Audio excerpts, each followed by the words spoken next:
Thank you. We have Tommy Hanna here. He's a first grader from Eagle Ridge Elementary. If you can come up and lead us in the pledge.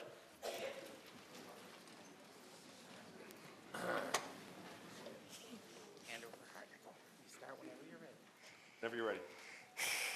I pledge of allegiance to the flag of the United States of America and to the republic for which it stands, one nation, under God, indivisible, with liberty and justice for all.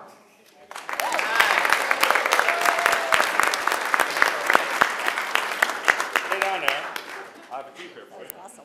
Can you wait here for Mr. Larry?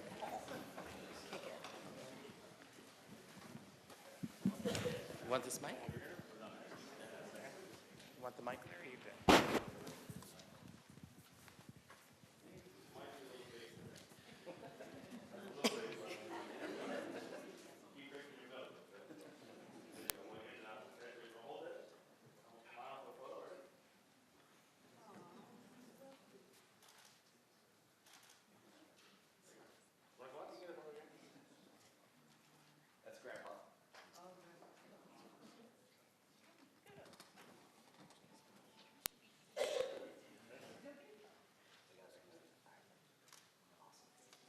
I just want to point out what great knees Commissioner Vignola has.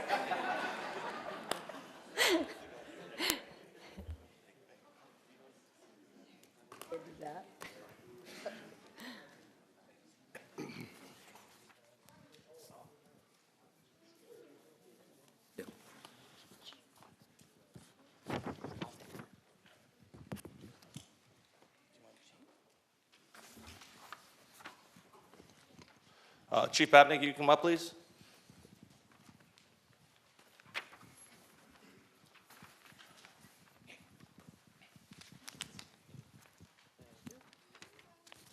Thank you.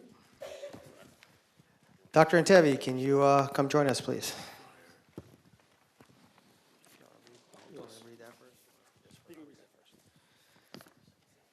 Congratulations.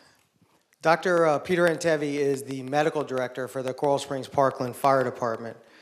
At this year's EMS World Conference in Nashville, Dr. Intevi was named as the 2018 National Association of EMTs Board as the EMS Medical Director for the country.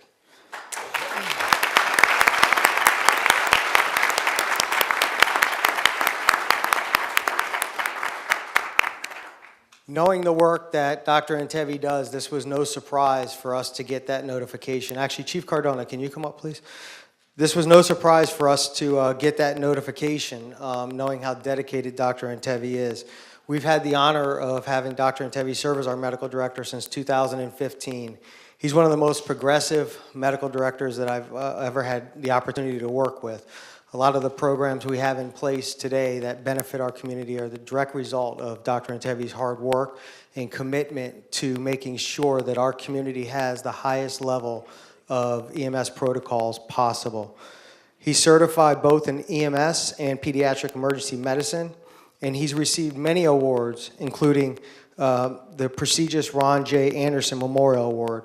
He actually went to the White House 2 years ago now to receive recognition for implementing and pushing forward the Stop the Bleed campaign. And that's something that led to our city adopting, as well as Parkland adopting, a Stop the Bleed ordinance, which requires Stop the Bleed kits in all of our AED cabinets throughout both cities. I can't say enough about his professionalism and his dedication, and I'm honored to be standing with you. Congratulations.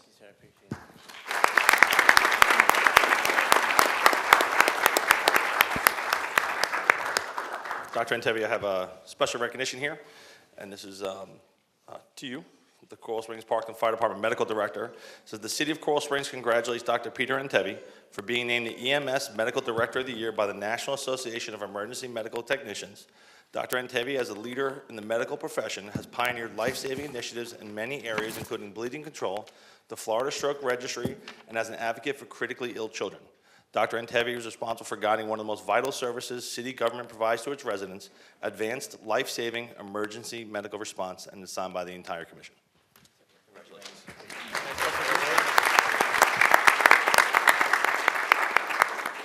Okay, and now for the truth. So what I do as a medical director pales in comparison to what all the people in the back of that room do. They really have the hard work. It's a very, very difficult job. And in honor of Skip Campbell, he really set the tone for, I think, our department, for our city, and I think for all of us to get that type of care. All the commissioners behind me are really very supportive. What I do as a medical director is 1%, 99% are the people actually doing the hard work every single day. I'm very humbled to work with people like that. Chief Cardona, Chief Babinick, with what happened this past year has been very difficult for this city. There are people who are in this room who ran into that building, risked their own lives. They do that every single day. They're the real heroes. I'm just happy to be a part of this team. Thank you all very much.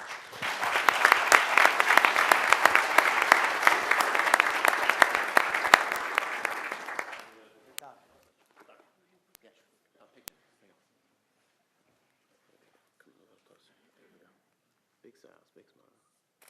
Let's get one more. One for the fire.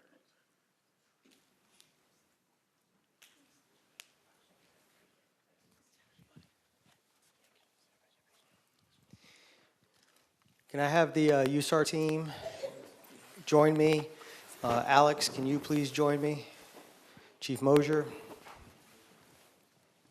You can stay up here. Tell Doc he can stay. Proud of you.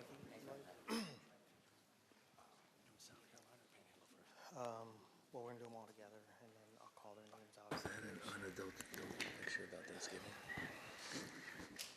So all the folks that are coming up and joining us right now are, we're on deployments over the last several months for 2 different hurricanes that hit.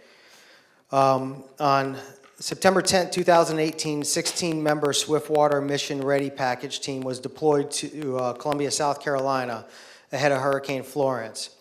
They were staged there to prepare for the storm. This specially trained team was then moved to Florence, South Carolina, as a temporary base and sent out to surrounding towns in the region to prepare for and anticipated flooding. While there, Captain Kevin Yanian and members of his team were sent out to flooded areas to evacuate multiple residents. In the early morning, after a full night of operations, team members spotted an elderly gentleman standing on top of his submerged vehicle on the side of the road. Captain Yanian and 2 other team members deployed in a small boat to rescue the man off his vehicle. He had been stranded there for more than an hour. If not for the efforts of this team, the outcome would surely have not been positive. The team completed operations after staging in Conway, South Carolina, in anticipation for 3 major rivers to overflow. The waters rose to record levels and the area caused major flooding. Captain Yanian and his team were able to assist local first responders and citizens before returning to South Florida on October 2nd, more than 3 weeks after deployment. Captain Yanian's not able to be here with us tonight, but we have his daughter here that is going to be accepting his award on his behalf.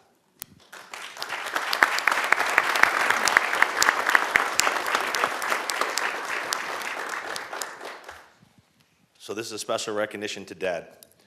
And this is, it says, in recognition of your dedication, bravery, and compassion during the devastated hurricane that made landfall in South Carolina during September 2018. Your efforts before, during, and after the storm helped municipal leaders and hundreds of residents in their progress towards recovery. So this is for you there. And you want to give- On that same deployment, we had Chief Palmer, Chief Caldero, Captain Hamburger, Lieutenant Myers, and Lieutenant Soto. Chief Palmer was assigned to water rescue management and ran operations as part of a Type 1 team deployed for 12 days, performing rescues, evacuations, and recovery efforts in Columbus, South Carolina, and Union County, North Carolina. The team included Captain Hamburger, Lieutenant Myers, Lieutenant Soto, and Firefighter Zeno. During their deployment, they rescued a woman from flash floods in the middle of the night whose vehicle was overtaken by floodwaters. Had they not been there to rescue this woman, again, the outcome would not have been good. They did tremendous work while away from their family and made a massive difference to community far, far away. Thank you guys for everything that you do. Thank you for your dedication. Thank you for your hard work.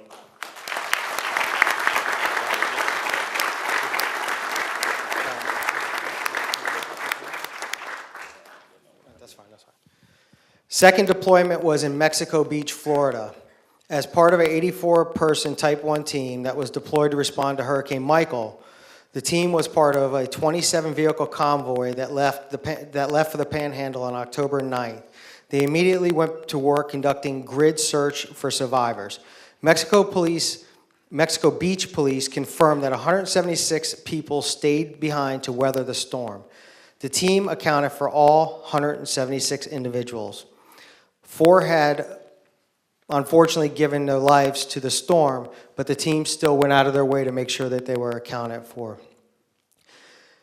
They continued their work assessing over 4,000 properties for structural damage and anybody that could be trapped inside. They helped over 500 residents with a variety of needs in rescuing 70 animals. The work that they performed is just nothing short of amazing. The conditions they perform it in is nothing short of unimaginable. You guys do incredible work. We're extremely proud to have you as part of our organization, and we're extremely proud that you're represented as part of the USAR team.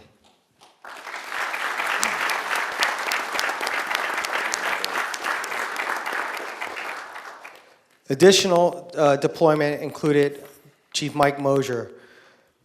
Division Chief Mosier was deployed as part of a special PIO task force that went up to the Panhandle to help with public information duties and tasks to make sure that all of the valuable information that needed to get out was getting out to the residents and the teams that were in operation in the Panhandle. Also deployed was our emergency manager, Alex Falcone. Alex was deployed to the Panhandle and served in the EOC as part of the incident management team. While up there, these two made a tremendous difference. I heard from multiple people who called and thanked for allowing us to let them go there, but their work up there was invaluable. Thank you guys for your commitment and what you do.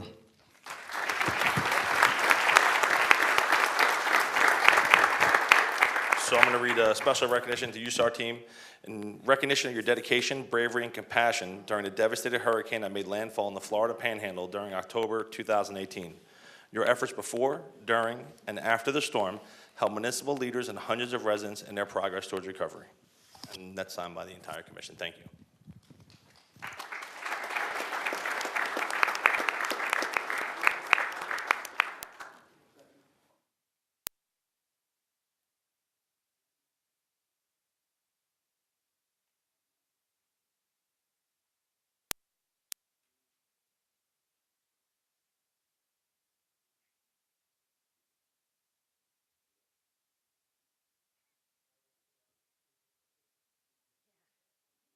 All people in the back.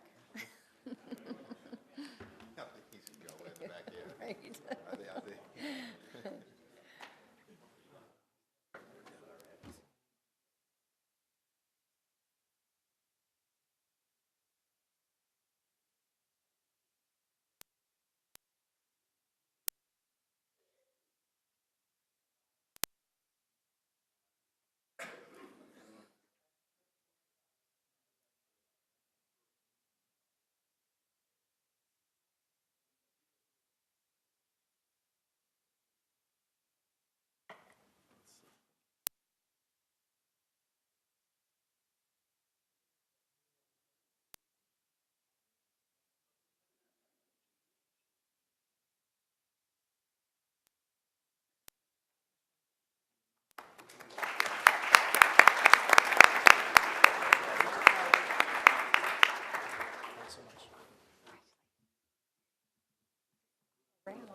Great job.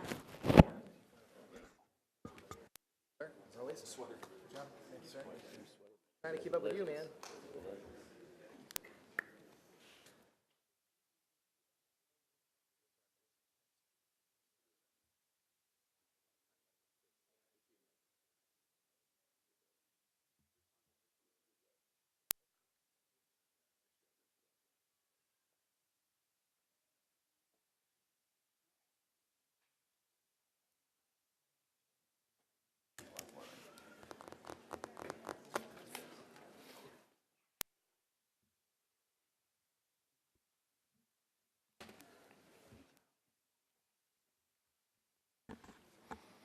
And it's public comment time. Do we have any signed speakers? Yes, I have quite a few. The first is Magdalene, is it Exantis? From Broward Schools.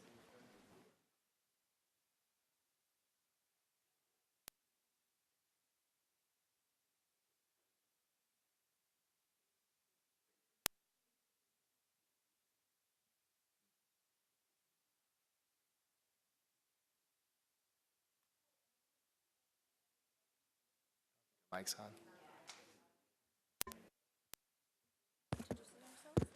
There you go. Hello, my name is Francesca Edward, and I'm the 2018 through 2019 President for Mentoring Tomorrow's Leaders at Coral Springs High School. Thank you very much for giving us the wonderful opportunity of being here today. My name is Dior Crooks. I also go to Coral Springs High School. I'm at MIT and a 10th grader. Hi, my name is Kennedy Burgess. I'm a mentor at Coral Springs High School. Hello, my name is Hope Pelt. I am a senior at JPT Taravella, and I am currently Vice President. Commissioners, city managers, senior staff, community attendees, and my fellow leaders of tomorrow. My name is Ayana Lawrence, and I attend the JP Taravella High School, where I serve as the Mentoring Tomorrow's Leaders President. It is indeed an honor to be amongst you hardworking people of Coral Springs, and I want you all to be attentive as we have so much to share with you that we have in store. Thank you.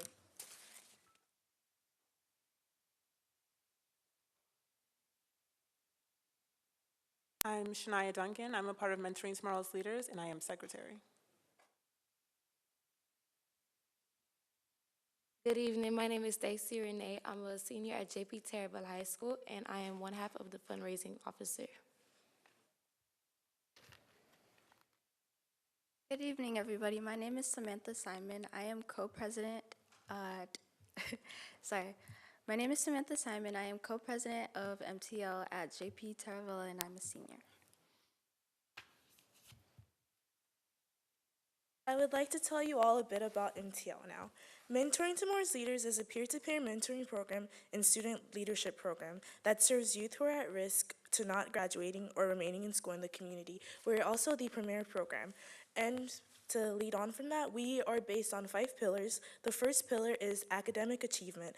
Students in the 9th grade and 10th grade who earn below a 2.2 grade point average are assigned an academic coach or a student mentor, and ongoing support including a study hall for learning academic skills in quiet, structured environment.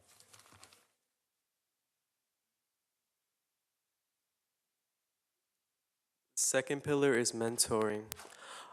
High-achieving upperclassmen that demonstrate leadership skills participate in a 2-year mentor relationship with lowerclassmen that have a GPA less than 2.0. So therefore, all MTL students, sorry. All right.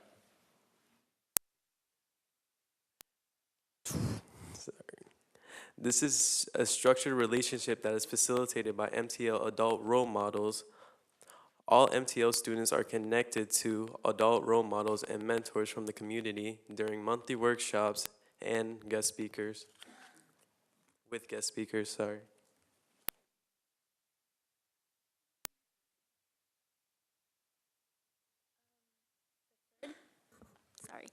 The third pillar is family involvement. MTL parents and guardians attend monthly parent educational workshops where they cover topics such as graduation requirements, grading, stages in adolescence, and academic needs in adolescence. The next pillar is community. We're all about community here, right? Yes, very good. In MTL, we strive to get our community involved with our students because the youth is the future. We have adult mentors that come in and really sponsor these kids, really own on, really connect with them on a more personal level so they know they're not alone. And MTL and the community want to see some things happen. We have the same goals. We want to help a child. We want to find their goal. We want to help them strive to succeed, and we want them not just be leaders for today, but leaders for the future generation. Thank you. Fifth and final pillar is incentive. Program participants earn several incentives as they work to improve their grades and high school graduation requirements. Student mentors also earn incentives as they inspire their peers to achieve academic excellence. These incentives include visits to local colleges, college tour field trips throughout Florida, and recognition within school and the community. With all that has been said, on behalf of the J.P. Taravella High School and Coral Spring High School Mentoring Tomorrow's Leader program, we all want to thank you for this wonderful opportunity of being able to share all the great things that we have in MTL. I pray that you all will extend your partnership with us as we strive to and expand to be a wonderful program that help to aid in growing this wonderful community and the leaders of tomorrow. Thank you.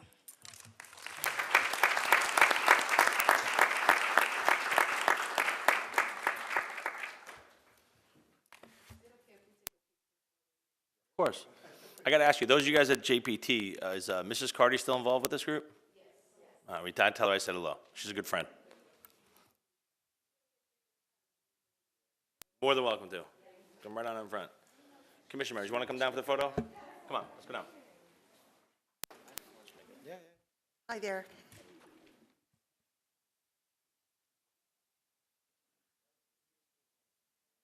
Hey, how are you doing?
The next signed speaker, Larissa Arena.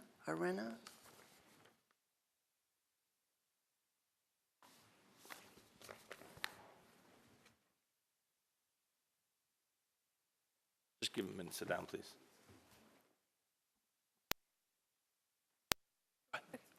Good evening. We are here on behalf of our Public Relations Chapter Project, representing Coral Glades High School DECA. As co-chairs of our Strive for Water project, our goal is to increase awareness of the global water crisis, not only throughout our school, but the community as well. We want individuals to be aware that people all around the world today still do not have access to clean and safe potable water. It's unfortunate that individuals in third world countries battle through their everyday lives because water is simply not an easy intake in third world countries. About 663 million people lack access to clean water, and because of this, they struggle every day. These people walk 3.7 miles and with a 44-pound jerry can, which can be extremely physically demanding. All these statistics reflect the harsh realities that families in third world countries have to go through, which is why Strive for Water was formed. We were formed to inform people about the global water crisis. We have developed multiple activities and fundraisers to help these communities in need. We have also partnered up with the Thirst Project, the world's largest youth water organization. They establish wells in these nations that lack access to clean water. By partnering up with the Thirst Project, we've been able to act upon this movement head-on, and with help from our community, we will be able to spread awareness of the global water crisis even further. If you'd like to know more information about this movement, please refer to the handouts. Thank you so much for your time. I just want to say thank you for coming, and I got to tell you, everybody in the room, and I know the MTL folks just walked out, but a round of applause for our awesome students in Coral Springs. Really. Go ahead Thanks and for coming, guys. talk about your social media where we can find out more information there too, right? There we go. Okay, so our Instagram and Twitter is at Strive for Water, and as well, tomorrow at 8 o'clock at night, we'll be on Y100 if you would like to hear us talk more about our project. Thank you. Awesome. Yeah, why not? So it's at Strive for, like the number 4, water. So, One more picture, guys. yeah. One more.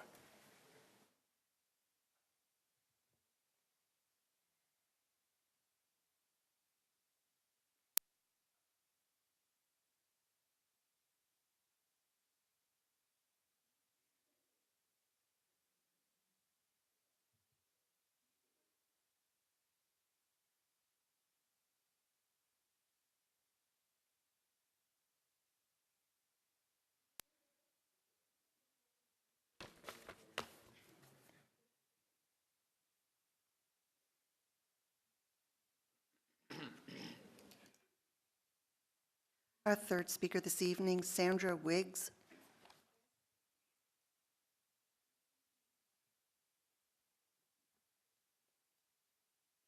I've never been here before, and I didn't know it was going to be this formal or this many people, so I'm not really sure if I'm allowed to say what it is that I want to say, or if you answer me. So, And it seems so unimportant with all the other things that I've seen so far. I'm just a homeowner that lives in Coral Springs. hold on one second. If you could state your first, last name, and your address for the record, please. Oh, okay. And then, yeah, don't worry about whatever topic it is. You can talk about whatever you want. Don't feel bad. It's Okay, fine. thank you. My name is Sandy Wiggs, and you want to know my address? Yes, please. 11391 Northwest 38th Street, Coral Springs 33065. And like I said, I didn't know it was this type of atmosphere. So what's been happening in my neighborhood, I don't know if this is the right venue for this, is we have a lot of trash on Northwest 114 Lane all the time, 7 days a week. It comes from the kids that live back there. It comes from the trucks that it spills out, and I'm one of those people that you'll see me always on code on the city of Coral Springs. And I'm working with 2 people right now, one from the trash division and one from code compliance. And the reason I'm here is because it doesn't seem like anything is working. For 2 years, I've picked up every single day on my way from work. To work, and I get a Publix garbage bag size 7 days a week. And now I'm exhausted from picking up trash, so I'm thinking maybe something else. We need to come up with another solution, and I don't know what it is. McDonald's bags, everything is everywhere all the time. And when I leave the neighborhood every morning, I'm so disheartened because of whatever happened in the middle of the night. And then when I come back from work at the end of the day, it's all over the place again. So I just want to put it out there formally. Help. What we'll do is if you can leave your contact phone number with staff. Commissioner Vignola, can I we're make a going to go ahead and suggestion? we'll have the city manager's office go ahead and look into it and contact you back and see what we could do to try to help out your situation. So do I need to do anything? Can I make a Leave your suggestion? phone number with the city clerk I have it. before you leave, and then we'll contact. I'd just like to make a Mr. Carter? suggestion. So in Coral Springs, we have a program called Keep Coral Springs Beautiful. Yes. And you adopt a street, so that could be the street that you adopt. And when you become a street captain. I am one. I own Atlantic Boulevard and Coral Springs Drive. Okay. We clean it 4 times a year, and we have volunteers, and they'll come out and they'll help you pick up all that trash. So trash begats trash. So once you start cleaning, people start noticing that it's not so bad. And I can give you the example. When I started, we collected 70 pounds of trash the first time. The second time it was 42, and now it's anywhere from 20 to 30, usually 20, 25. So it's working, and we only do it quarterly. 4 times a year would never work. On this street, it could be But my 4 times point a is day. getting I it don't want to get clean. back into a back and forth. We'll get her the information if you leave your phone number, and staff will contact and see what we can do. Okay. Do you want me to give that to you now? Have it. She's Okay, got it, thank so you. we're good. Thank you. Thank you. And if anything afterwards, you can always contact us by email or by phone, so Thank you. I really appreciate that. thank you very much. Next speaker, Robert Gillen.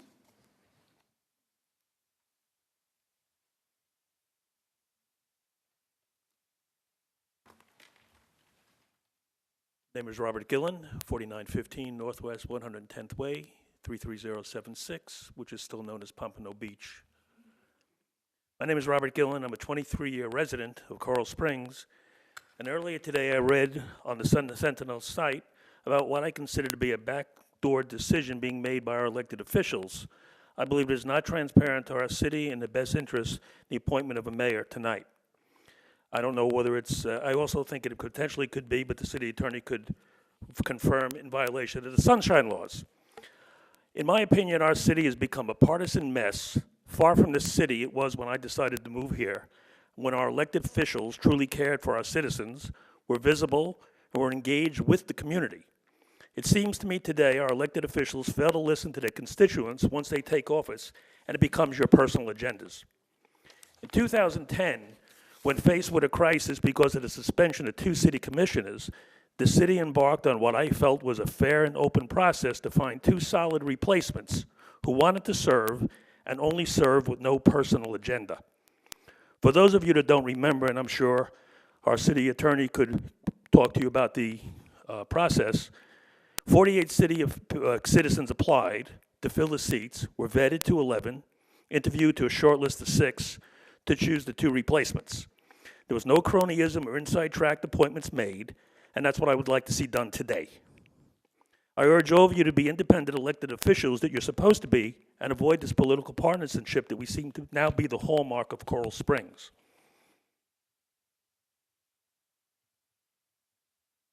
Excuse me. For those of you that don't know, in 2002, I, still a conservative Republican, was the campaign manager of a moderate Democrat who was elected to office because we cared about our city, without any partisan and political agenda. I urge you, the commission, who were elected by the citizens, to do what's right for the citizens of the city and not what appears to be advantageous for your own agendas. Thank you very much for your time. Thank you. Michelle Kaufman.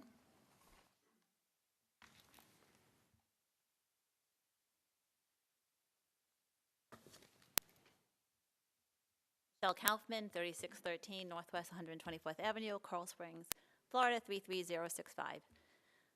Good evening, commissioners, and welcome, Commissioner Simmons.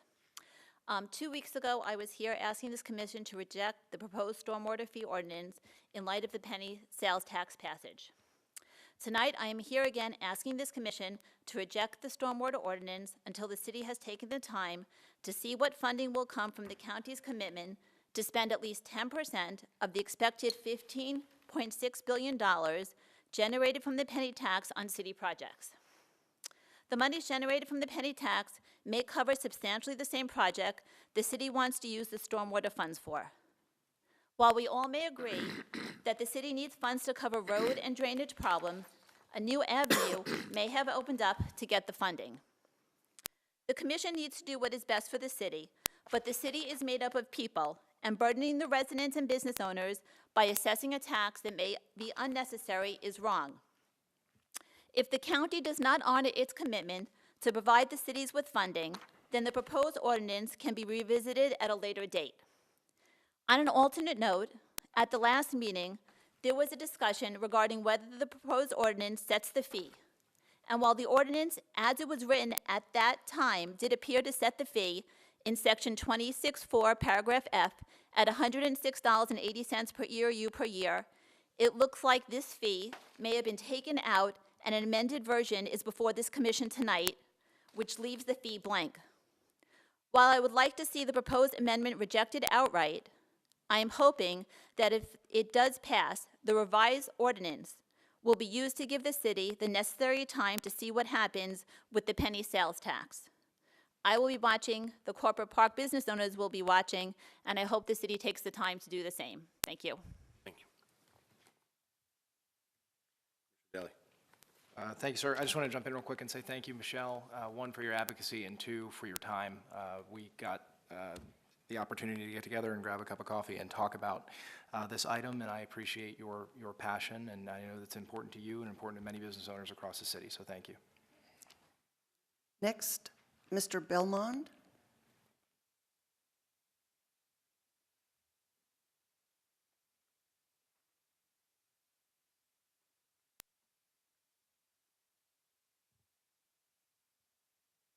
Good evening, commissioners, city managers, city staff.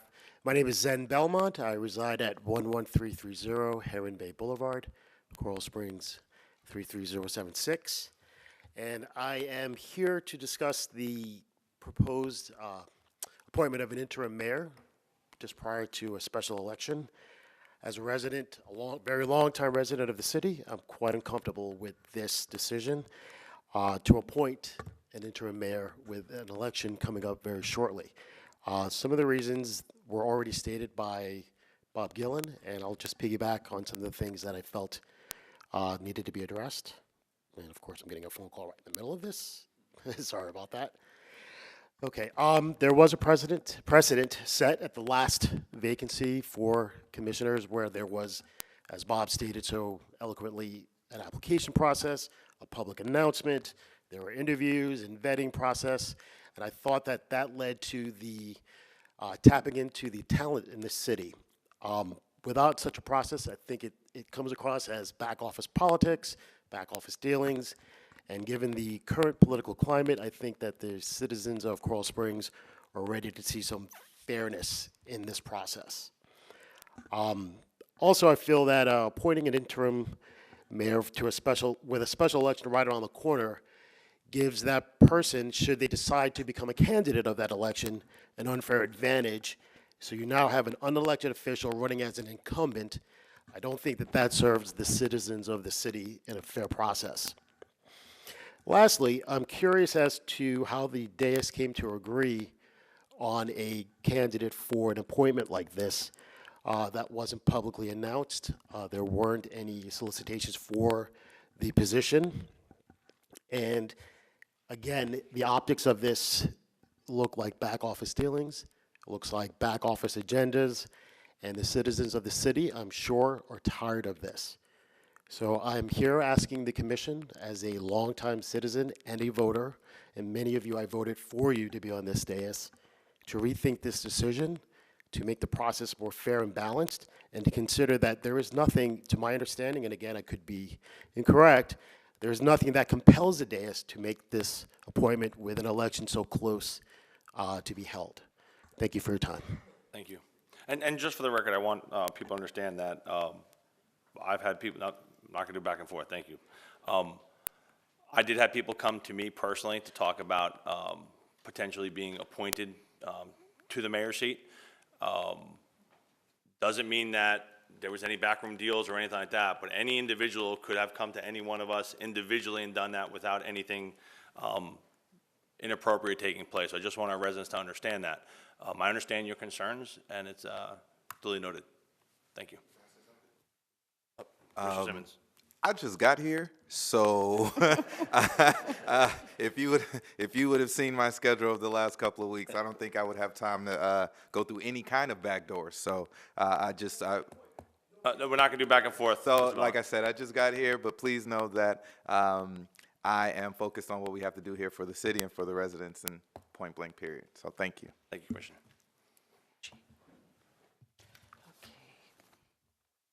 The last speaker I have here is Scott Brook.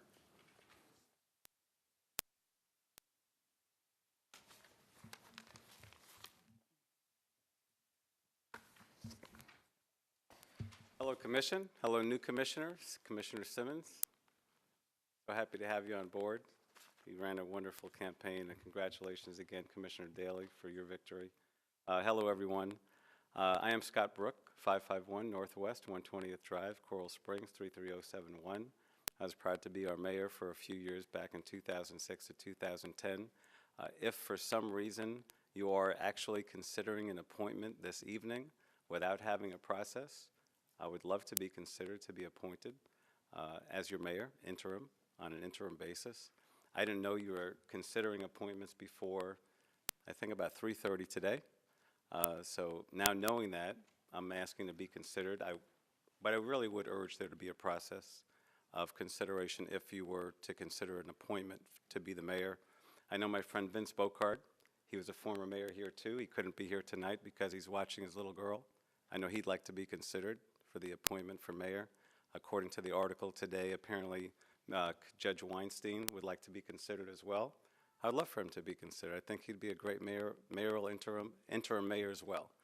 I'm also here to share with you, I do a leadership project here in Coral Springs, and for those teens that might be interested, our Instagram account is @ProjectLeadershipCS.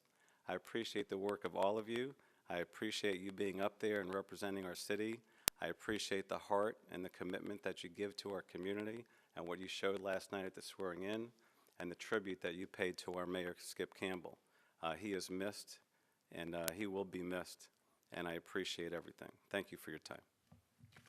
Thank you, Scott. It's funny, the last time there was a potential appointment, and we have not discussed having an appointment or not, but Mayor Brooke, you're running the meeting, and I was at the podium asking to be appointed, so thank you. Do we have any other signed speakers? Nope. If there's anybody else that would like to speak, not on the topics of the temporary signs, the budget, or the downtown items coming up, there will be an item, a time for you to speak on those. Yep. Name and address for the record, please. Yeah, Michael Singer, 9665 Northwest 63rd Place, 33076. I'm a teacher at the charter school, celebrating our 20th anniversary and 15 year in a row straight A school. I just want to speak about the possible appointment of a mayor tonight. I'm not going to be as presumptive to offer advice to the commission, but I could just, I'd like to share just 2 experiences.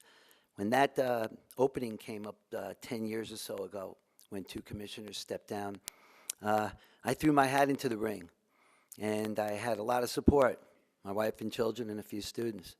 And I thought I was, competent to be on the commission. And after 3 lengthy meetings of the city commission, I wasn't chosen. But I felt good about it. The person who was chosen instead of me seemed to have a better record. I felt good, my supporters felt good, and I think it gave more integrity to the person that you chose after that careful vetting process. The same thing happened to me about 6 months ago, or no less, when I was up for reappointment for the co-chair of the Economic Development Advisory Commission.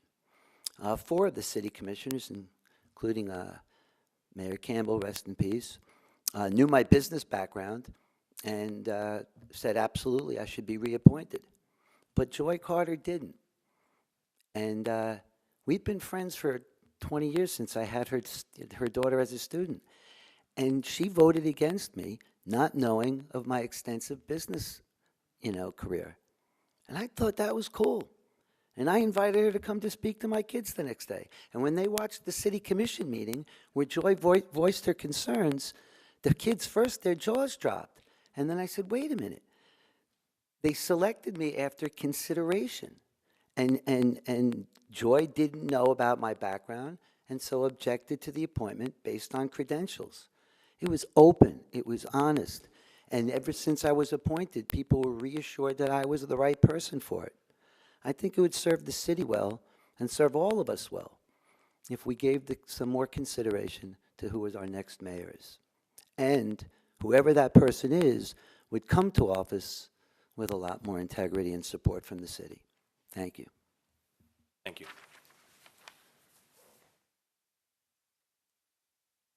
Carlos Fernay, 10840 West Singapore Road.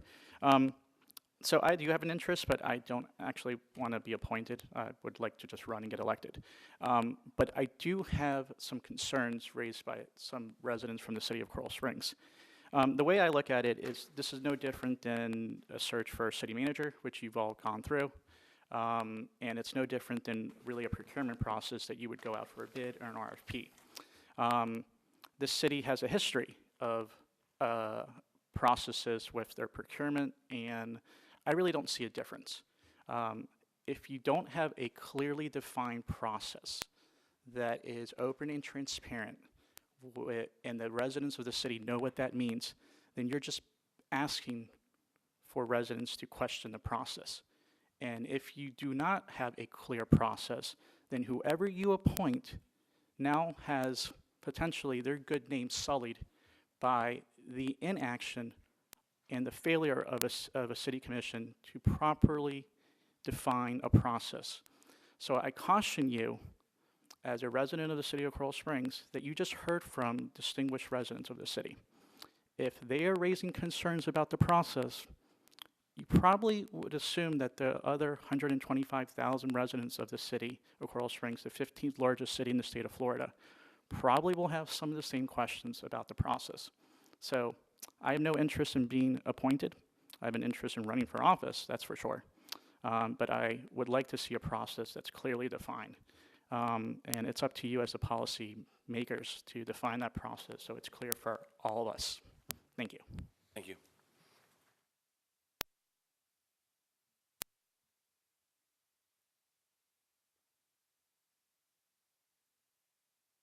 Darnell Jackson, 2701 Riverside Drive. I have just a question because I was a clerk on November 6th, and we were signing people up for the special election for mayor for Coral Springs. That was on November at my precinct where I was. So we were signing up people, clerks, and whoever were the voters at the polls, we were signing up people to actually participate in that special election to volunteer their time. That was back in November, what was that, 6th, the last election? Yes. Okay, so when did we make the decision to decide that we're going to appoint someone tonight as far as vice mayor? When did that come on the agenda? It's not on the agenda to appoint a mayor. That's something that we're hearing about as you guys come up here. Oh, really? It's not on the agenda. It's not, I mean, look, there's been rumors. I believe there's an article in the Sun Sentinel. Well, But there has been no decision made by this commission. We have not talked about this as a body. Because I pulled up the agenda, and there was something on the actual There's two items on the agenda. The reason, there's going to be a special election. There's going to be a Yes. special election in March. We have Not not necessarily. made that decision yet. That Haven't decision's going to made be that made decision. tonight. Okay, There's going to be a all right. special election under our charter. There has to be, because there's more than 2 years, well, there's more than 6 months remaining in the vacated mayor's term. Okay. Also, our charter states that the commission may appoint in between now and that election. That's a discussion that's going to happen. There's been no discussion that's happened concerning either of these two items. So until these individuals have not been able to speak together because of the Sunshine Law, have those conversations, we're not going to know. But it's scheduled at the end of this, towards the end of this meeting. Yes, okay, thank you. Well, Appreciate it. thank you.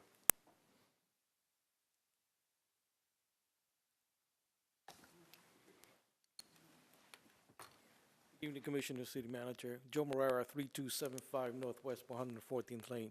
First, I want to welcome our new Commissioner, Joshua Shimon. I want to wish you much success, and I'm sure you do well for the community. And also congratulate Dan Delling on his reelection. What I would advise is that we take our time in doing something that will have repercussions as to how the city is viewed and how things are going to be perceived.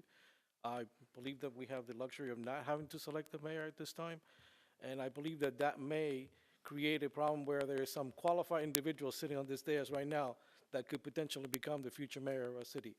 Appointing someone that may or may not be a temporary fill here could become a challenger to that, which I believe is sitting on the dais right now, that could be a future mayor.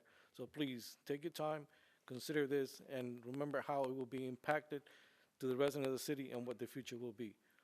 I just urge you to take your time. There's no urgency or need as far as I understand from our city attorney. So please, look out for our residents and the future of the city. Thank you. Thank you. Anybody else want to speak? Okay, we'll close public comment. I wanted to say earlier, but I haven't run a meeting in quite a few years, so I missed out on the spot. I wanted to do it. I wanted to welcome Commissioner Joshua Simmons before we get down to the business here. I know you've been working hard and volunteering in our community a long time. You're a high school teacher here in the community. I actually stopped by his classroom recently and see some of the good work that you do with your students. It's weird because I remember like it was yesterday, my first time coming up here. And believe it or not, at one point, I was the youngest commissioner ever elected in the city. Now I'm the third oldest on this commission. I don't know if I've gotten that much older, or I'm hoping you guys are just a little bit younger. I'm the oldest. But I wish you a lot of success. I've been up here for 8 years, and going in, I thought I knew a lot, but I've learned so much from a lot of the people you see in the audience here and a lot of the staff members and stuff. And I wish you success throughout this process and this journey. And welcome aboard, man. And to Commissioner, oh, you're walking around. Look at this, see? I'm still the youngest. Okay, we'll let you get away with that. To Commissioner Dan Daly, congratulations on re-election. I know going through elections sometimes when you're sitting there and having to defend decisions that you've made, that we've made, can be a little bit difficult. He's laughing for a reason. And, but I've had the privilege of working with you now for 6 years, and I'm glad we get to spend my last 2 years, hopefully, together and continue to work for the benefit of our residents. And so congratulations to you. So, and with that, Mr. Hearn. Thank you, Commissioner. This is the first reading of ordinance 2018-107. This is an ordinance of the City Commission of the City of Coral Springs, Florida, amending Section 190.1 of the Land Development Code entitled Schedule of Civil Penalties to be consistent with the changes of Chapter 18 entitled Signs, amending Chapter 18 entitled Signs to be consistent with current state and federal laws, amending Section 1-81 of the Code of Ordinances entitled Waiverable Offenses to be consistent with the change to Chapter 18 entitled Signs, repealing 6-12 entitled Election Signs, providing for severability, providing for codification, providing for conflict, providing for an effective date. This is a request to hold a public hearing, approve, and set second reading for January 16, 2018. But first, I know staff and Ms. Krolak is going to have a presentation. Good afternoon, Commissioners. And actually, I'm going to invite Mr. Noto up from the Attorney's Office. He's going to proceed with the first couple of slides we have this afternoon.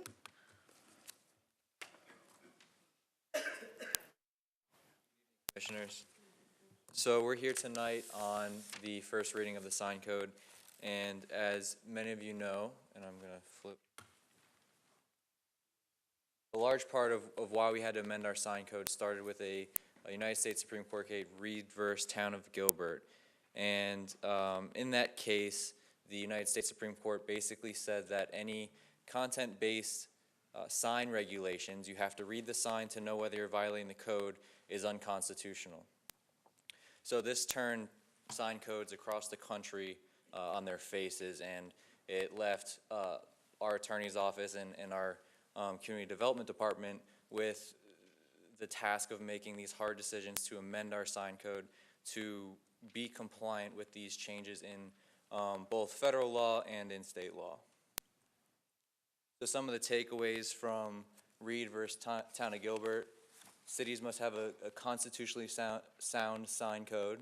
And like I just explained, all sign code regulations have to be content neutral. So you can have considerations such as sign size, location. You can distinguish between lit and unlit signs, and the remaining of the items that are listed there, but you cannot distinguish sign regulations based on what that sign says. With that, I think Julie's going to walk you through some of the specific amendments that are in this proposed ordinance that's before you tonight for consideration.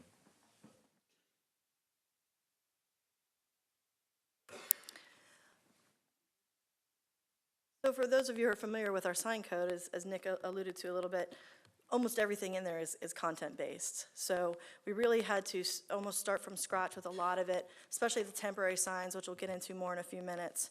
But just generally, in the beginning here, we had to go through not only the code itself, but even the definitions, right down to the definitions and how we define different types of signs and how we regulate them.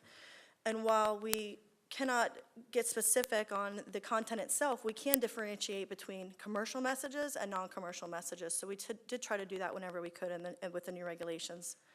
And we can also regulate based on the size and the way the sign is made or how the sign looks. And of course, while we want to have a code that's constitutionally compliant and that meets these new regulations, Coral Springs is known for our signs, and we have a standard that we've set that we wanted to maintain through this whole thing. So not only did we look at different cities such as Pompano and Jacksonville Beach that have actually been through even litigation based on their previous codes and the outcome of Reed, but we also looked at Coral Gables, who has a similar standard for architectural and signs as well. And as I mentioned, it's really two different categories we're going to be talking about this evening. We have our permanent signs and we have our temporary signs. And the permanent signs are just what you think, something that's expected to be out there permanently, which for us is more than 6 months. And typically that's usually a wall sign or a monument sign that a business may be afforded to via the code. And since right now, when we're working with new businesses, when they come in, we look to make sure that while the sign itself meets the specific size requirements of the code, we also make sure that it meets the requirements that it just states what's on their business tax right now. So instead of being able to do that anymore, really, we're just going to say that they can have one commercial message. Now, based on Reed, that commercial message could be, we sell Coca-Cola for $2.99 on Tuesdays only. It can be that. Or it can be the name of their business. So by limiting it to one commercial message per sign, that still allows us to maintain some type of uniformity throughout the city, hopefully. You'll still have the option of going with either a standard sign, which is just your basic channel letters on the wall, or taking the option of working with staff and creating a designer sign, which are the two signs that I have here on the screen are both designer signs. They're above industry standard. They even get a little bit more when they go above that standard, but it's basically how the sign is constructed and the materials that are used. That still will be an option for cities. God bless you. We've also recently seen a trend that more and more businesses are starting to use logos with their name in it, such as Burger King or Arby's that I have here. And we even had one instance with Burger King itself where, due to the code that we have right now, it was a really tiny sign, and they actually went even smaller than we would have allowed them to do. So we took that into account and tried to address that within this new code to really kind of modernize these types of signs and know that this is becoming a trend with businesses.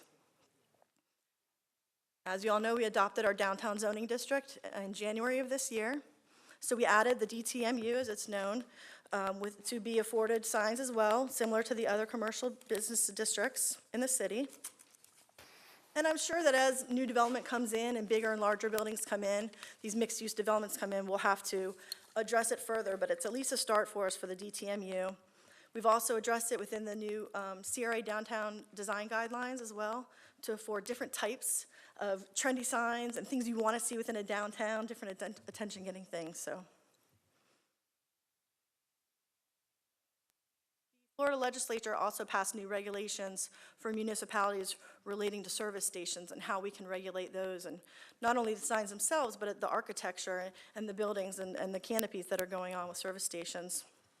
And essentially, it says we can't do anything that would affect their branding, which includes logos, colors they may use, the architecture of the building.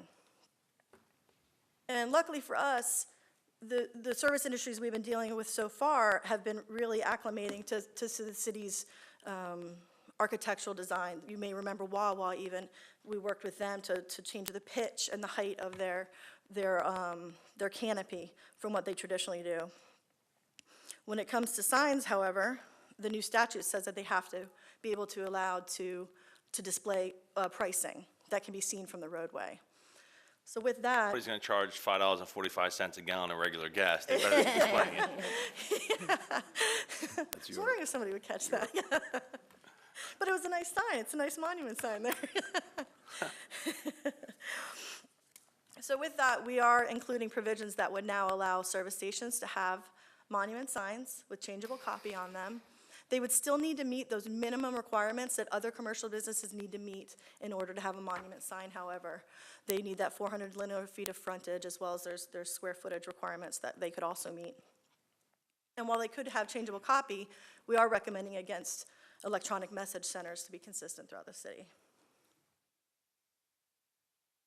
For those service stations which would not be afforded a monument sign, we are recommending that they be allowed to have a changeable copy on the side of the pump to still meet that state requirement to allow them to have their prices visible from the road.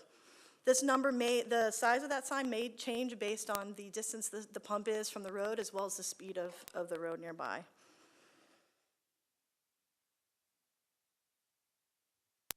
So we get into temporary signs, which of course was the whole start of READ, was temporary signs. It's really the whole basis of it. And if nothing else, and you'll hear me say it a couple times before I'm done, we have to treat them all the same. Regardless of the message that's on each of these signs, they are all just temporary signs right now. Which was hard for staff as we were going through this, because we like the ordinance we have now, but we know that we need to change that based on the new regs. So for us, temporary signs would be anything that would be intended to be used for 6 months or less. Included in Exhibit A is the proposed ordinance, which has the new table for all temporary signs. We tried to really make it easy for people. You know, I'm a residential district, I'm a commercial district, and here's what I'm allowed to get, and make it really a side-by-side comparison so they could see what would be afforded to them based on the new regs. There are different numbers and sizes that are allowed based on the various zoning districts, what I'll get into in a minute.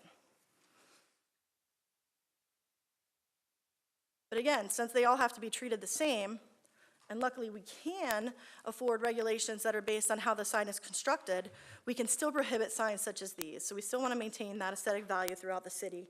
So things such as the feather banners, the balloons, the handheld human signs, as they're called, those would still all be prohibited.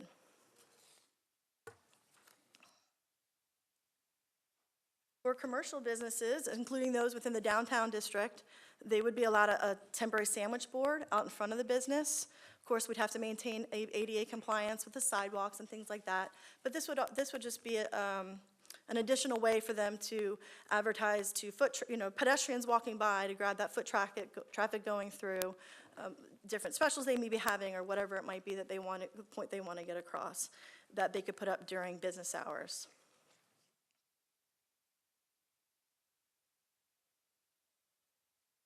Within the residential districts, you can see here we have the RS, or the single-family districts, as well as the multifamily, or the RM districts, side by side here.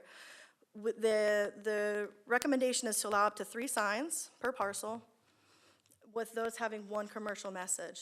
So for instance, the sample I have here, the top sign, which is the name of the company, as well as the phone number, would be the commercial message, and the other 2 signs will be the non-commercial message, because they're really just getting a point across. And the 4 square feet that is included here is the same now for some of the temporary signs we have, but it's also a little bit larger than for some of the others. Julie, can I ask a question? Sure. Currently the 18 by 24 that the city requires, the 4 feet? The 4 feet would be what would be right now be called a real estate sign. I believe the 18 by 24 might be the open house. I'll have to double check for you. Let me look at it really quickly. Okay. While I look at that, just since this side is very similar to the one I just spoke about,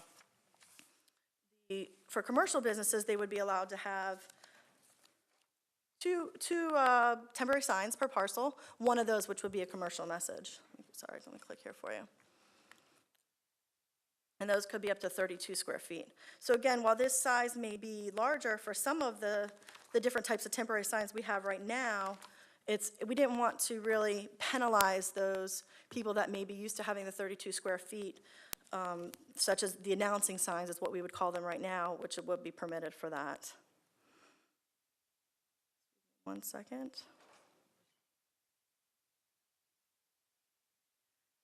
Right now, the temporary real estate signs that you would be able to have on your property, it could be 3 square feet for residential and 16 square feet for non-residential.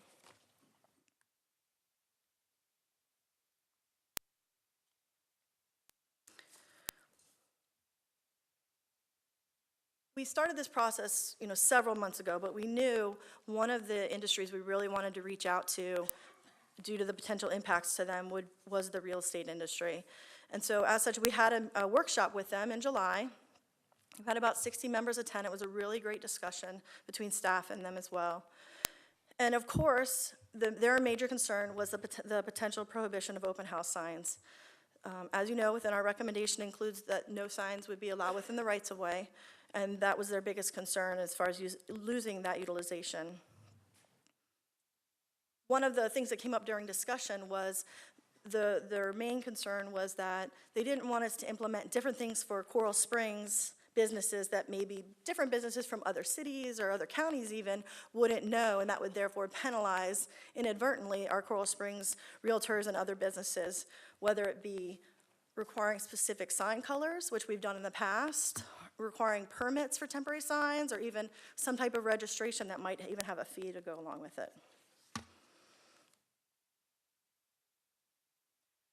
As you all know, when we came to you in July with potentially you having first reading, that at that meeting you all continued this item to this meeting in order to give us additional time to meet with additional realtors within the community. And after that, in September, the mayor and staff met with some of the Realtor Association leadership to discuss really where we could kind of go from here. And I know the mayor really thought that some type of registration would be the potential way to go for this, that people could come in, register, pay a nominal fee, and be able to put, X number of signs for X number of days, whatever we kind of hashed out from there, still having limited days and hours for those types of signs. The leadership then went back to their membership of the Realtors Association, and their membership still had a lot of concerns with the registration. They know that Coral Springs being who we are, oftentimes cities will mirror us with their programs, and their concern was that even a nominal fee for one city could turn into a really substantive fee should all the cities in Broward decide to adopt something like that, as well as even just some type of registration could really become cumbersome, especially for newer realtors within the industry. They also had a mixed response to what the magic number was for the number of signs, the number of days and the hours. In the meantime, city staff has continued to, with code compliance, monitor the number of signs that we've found within the rights-of-way. On Monday mornings, they go out and pick up everything from the weekend. And you can see here, it's a substantive amount of signs. We're picking up an average 131 signs a week. Now that does include election signs, which only happens a certain time of year, a certain number of days. So even if we remove that, we're picking up about 90 signs a week. And you can see most of those are advertising signs that we've been picking up. So as I mentioned, we did struggle with this whole ordinance. It was not something we really wanted to do, but we know we have to. So staff is still recommending, though, that there not be allowed any signs within the rights-of-way. We also looked at other cities to see what they've done based on Reed, and as you can see here, many of the ones we surveyed are not allowing any signs within the rights-of-way. However, a couple of them, such as Fort Lauderdale, Plantation, and Tamarack, have instituted signs to be allowed with limitations, whether it be a certain number of days or needing certain different approvals. So based on that, and continuing to work with the real estate industry, we included Exhibit C with our staff report, should the commission want to consider this evening. It's very similar to Plantation's code. We've tweaked it a little bit here and there. It does not include registration, although it was important to the mayor. We did include it based on the comments we received. It could be a potential one-year pilot program. As I mentioned in the backup that you have, it is recommending maybe 5 maximum permitted on 2-lane streets bounded by residential, Thursdays, Saturdays, and Sundays, which are right now allowed by code for open house signs, but we actually extended the number of hours for those signs, and that it would require permission of the private property owner. Again, this would be for all temporary signs, not just one type over another, should you choose to implement this. So with that, should the commission approve on first reading this evening, just so you know, and the other people who may be interested in the audience, our next steps would be second reading on December 19th, followed by, we're definitely going to have an outreach and education component of this ordinance, regardless of whether the pilot program is instituted or not. We'll definitely have to reach out not only to different types of businesses in the city, but we're also going to be reaching out to the sign companies as well that we work very closely with on a day-to-day basis. That concludes staff's presentation, and of course I'm here for any questions. Questions from the commissioners for Julie? I have comments, but nothing. For her? Okay. Commissioner Simmons? Hi, how you doing? Hi, good, how are you? All right. Welcome. And so just kind of on a preliminary reading of this myself, I have a couple of questions. Okay. Why the 9 by 24 size? For which, for the. For in the pilot program, I'm sorry. Why temporary sign? the 9 by 24? We looked at Plantation's program, and we thought that was a good size compared to what they're allowing right now. It's also similar to, I'm trying to find my tab here right now. Yeah. So, I'm sorry. And again, that's for the open house signs that the code currently allows right now, that's the same size. Okay. That would be allowed for an open house sign right now. Okay. And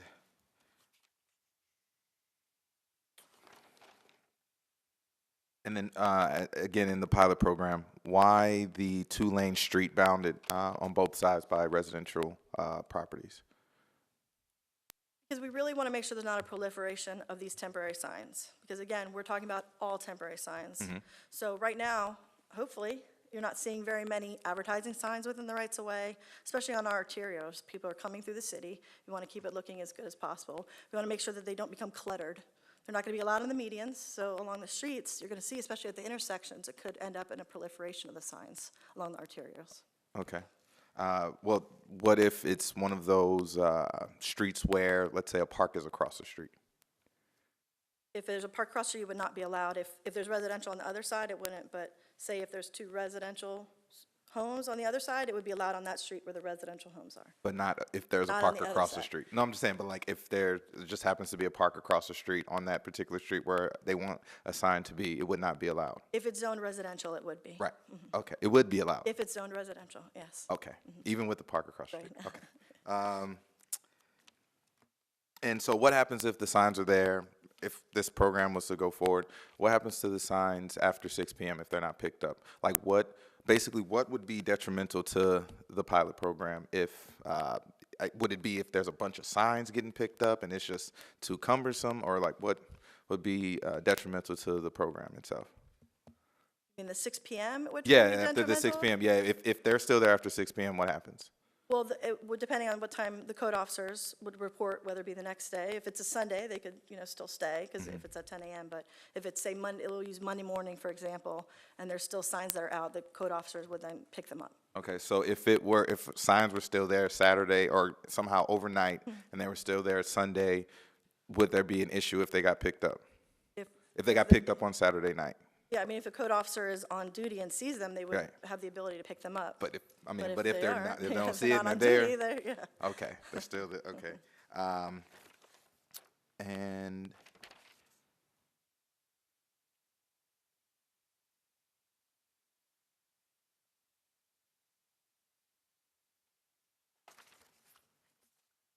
I was gonna say, sorry, are we able to go into the exhibits or not? Rather, this is just, if you want to go into the exhibits, yes, but just questioning her on things before we go to the public hearing, and then. Okay, yeah, that's fine. Yep. All right, on Exhibit C, what outlines the temporary program, or the pilot program, could you kind of explain to me, J, line J, temporary rights-of-way signs shall require permission of the abutting private property owner? Could you explain that to me, please? If you wanted to put a sign within the residential neighborhoods, like we spoke about, you would need permission from the property owner. Similar to the property owner that's abutting there would be the one to maintain it and things like that. So we thought that requiring permission, similar to Fort Lauderdale and Plantation, would be a good idea. Okay. And if, let's say someone just sticks a sign in someone's yard, who would they call?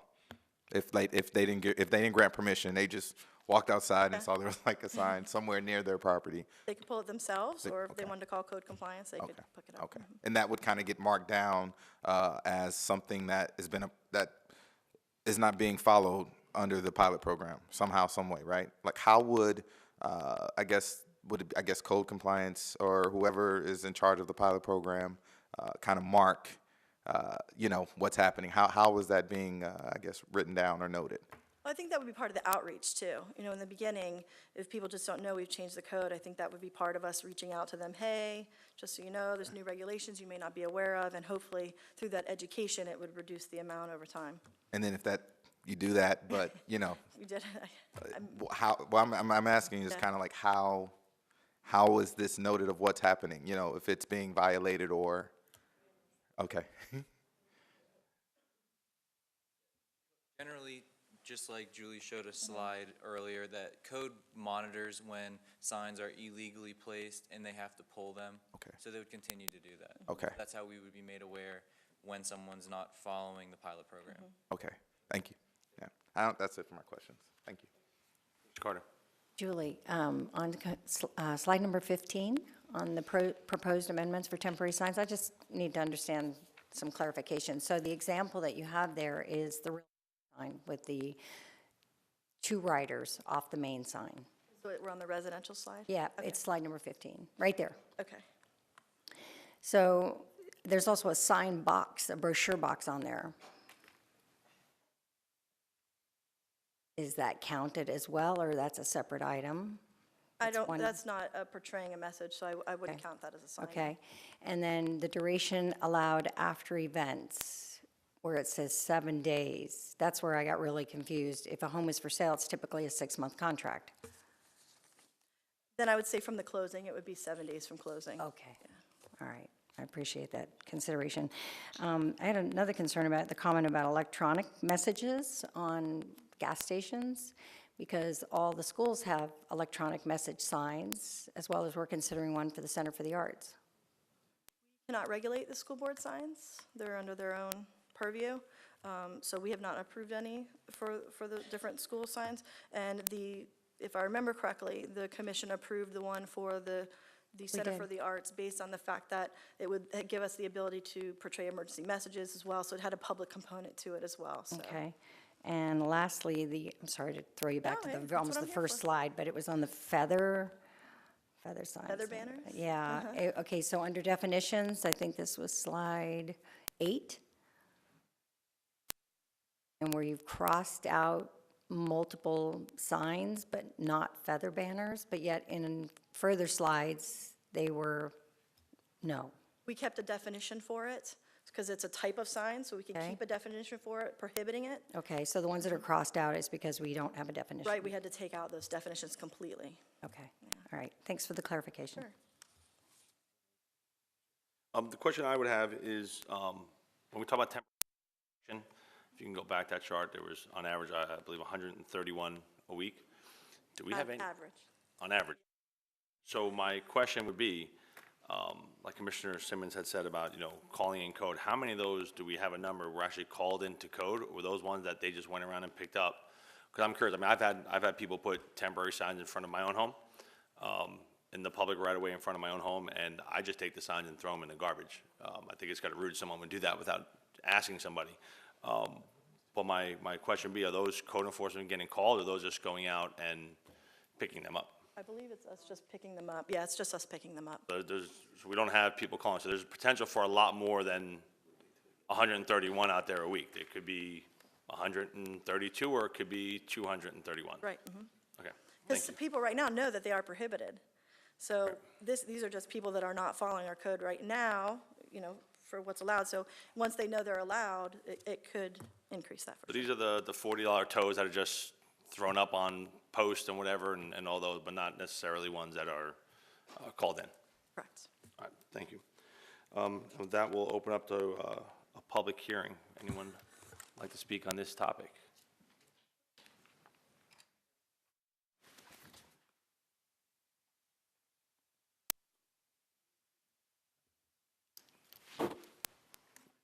Just for the record, if you could state your name and address, please. Good evening, Commissioners. Bonnie Metviner, 10031 Northwest 50th Manor in Coral Springs. I'm also currently the Director of the Corporate Board of RAPB and GFLR, the Realtor Association of Palm Beaches and Greater Fort Lauderdale, incoming West Broward Regional Vice President.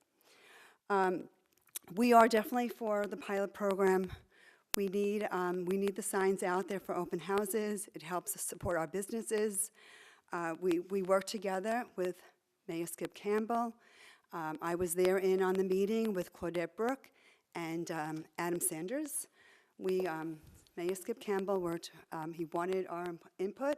He wanted us to work together with him. And we were definitely making a good progress on this. So we're asking to support the program.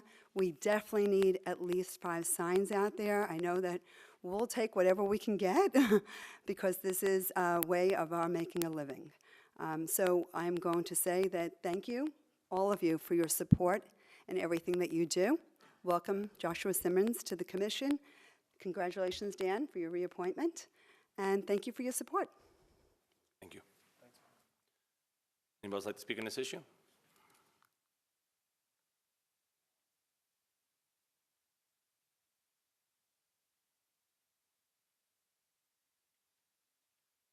All right, my name is John Dietz. I am a Realtor for Keller Williams Realty, team leader for Keller Williams Realty Coral Springs, largest real estate office in Coral Springs, and also resident 3307 Northwest 123rd Avenue, Coral Springs 33065.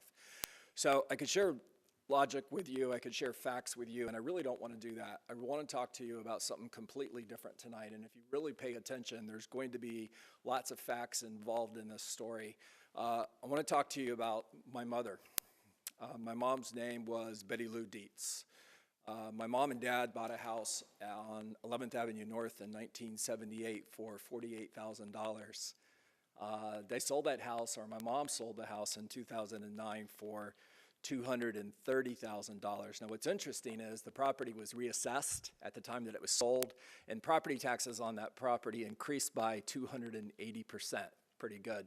Every time a home is sold, the property is reassessed, and most of the time it's reassessed for considerably more than what the previous owner was paying taxes on, which means increased taxes to the city, which is a good thing. My father, Sergeant Major Dietz, died in 2009 from Gulf War syndrome from fighting in the Gulf War in 1992. My mom, who was disabled from the time she was 30 years old, not able to walk, was forced to have to sell her home during the worst real estate market our country has ever seen. And as her real estate agent, I helped her put the property on the market, watching the values go down every day as this home was being sold. We put it on the market for $240,000. We eventually sold it for $230,000, thank God, and we sold it from an open house. Now, we had 8 signs. There were 3 main areas to get to this property from streets with all those streets had 4 lanes, by the way. So we would not be allowed to use open house signs today. And we used a total of 8 signs to direct traffic back to this property. We had 1 offer in 6 months. This was it. It's 2009. Market values are crashing, and we had 1 opportunity to sell this house, and it was because of an open house with 8 signs that were directed back to the property from main streets with 4 lanes. Now, my mom lived 7 more years. Lived 7 years at St. Mark's Village in Palm Harbor, Florida, one of the nicest assisted living facilities in the state of Florida. Now, thank God she was able to live in peace and comfort, because had we not sold that house, had we sold it for less money, we would have had to put her in a nursing home. It would have been entirely different. The last 7 years of her life would have been entirely different. When she passed away in 2016, she had $10,000 left in her bank. $10,000. If we would have sold that house for $15,000 less, she would have been evicted from that assisted living facility. And that's just one person. We sell thousands of homes every year in Coral Springs. And we might ask ourselves, really, one person? Does that really matter? And I know you guys are all really incredible people, because I hear from Commissioner Carter how incredible you are. And I know you all have mothers. And I know you would want your mom to have the same last 7 years that my mom did. Thank you. Thank you.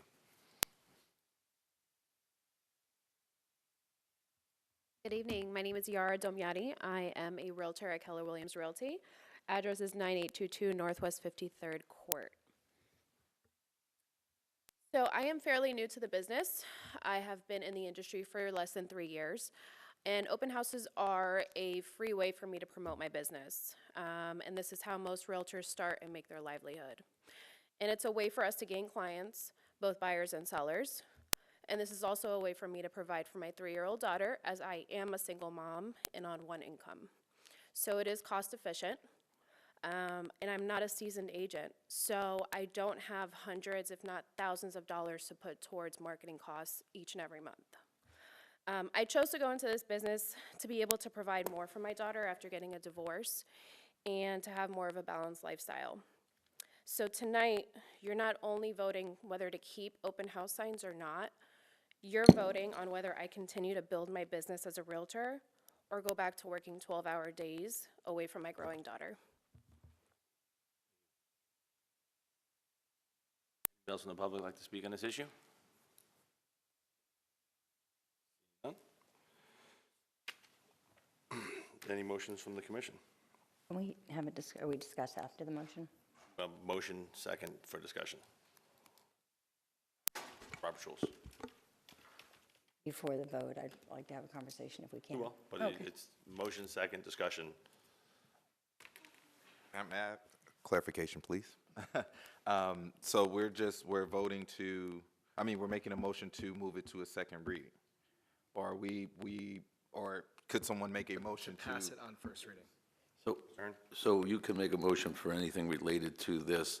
So for example, staff is recommending no signs in the rights-of-way. Staff is offering an alternative, and you can make a motion on either one of those. If there's another motion you'd like to make approving the ordinance with the suggested change, that's another option. So what you would do here, and what the commissioner's asking, is for a motion and a second for purpose of discussion. Right. Then it can be withdrawn, it can be amended, a lot can happen. Okay, then I'd like to make a motion. I'd like to make a motion that the Exhibit C, temporary right-of-way signs, has a couple of adjustments made to it. And adjustment A, which is the 5 temporary signs that are currently being suggested for the pilot program, are strictly in the residential areas. That's not going to help open house signs. There needs to be a minimum of 1 for a main artillery road, because you're never going to get people to a residential area unless you get them off the main road first. The second one is the temporary size of the sign. The current suggestion of the 9 by 24 is unrealistic. Humor me. This sign right here is 9 by 22. Go into the things, then we'll discuss it afterwards. Okay, but this is the reason I'm But explaining. I understand, but the Okay. motion, and then we'll get Okay. into that. I Okay. promise I'll go to you first, Thank you. okay? And I already covered the right. Do you want to change the So- size in the motion? You want to change the size I to? want to change the, of the 5 temporary signs, which I still think is too little, at least one of them to be a major artillery road, and changing the size of the sign. And so E, which is changing public rights-of-way to 2 Lane Street, would actually be part of, Putting on the main no, material, is no, what that's you're also, saying. yeah, because I wanted on, that would be my artillery As far as the suggestion. size goes, what would your motion be changing it to? Well, is this only for real estate signs, or this includes election signs as well? No, this is going to be anyone now, if with this motion, anyone can have Okay, one then sign the in maximum size of 24 by 24, which is the size of an election sign. Most open house signs are 16 by 23. Is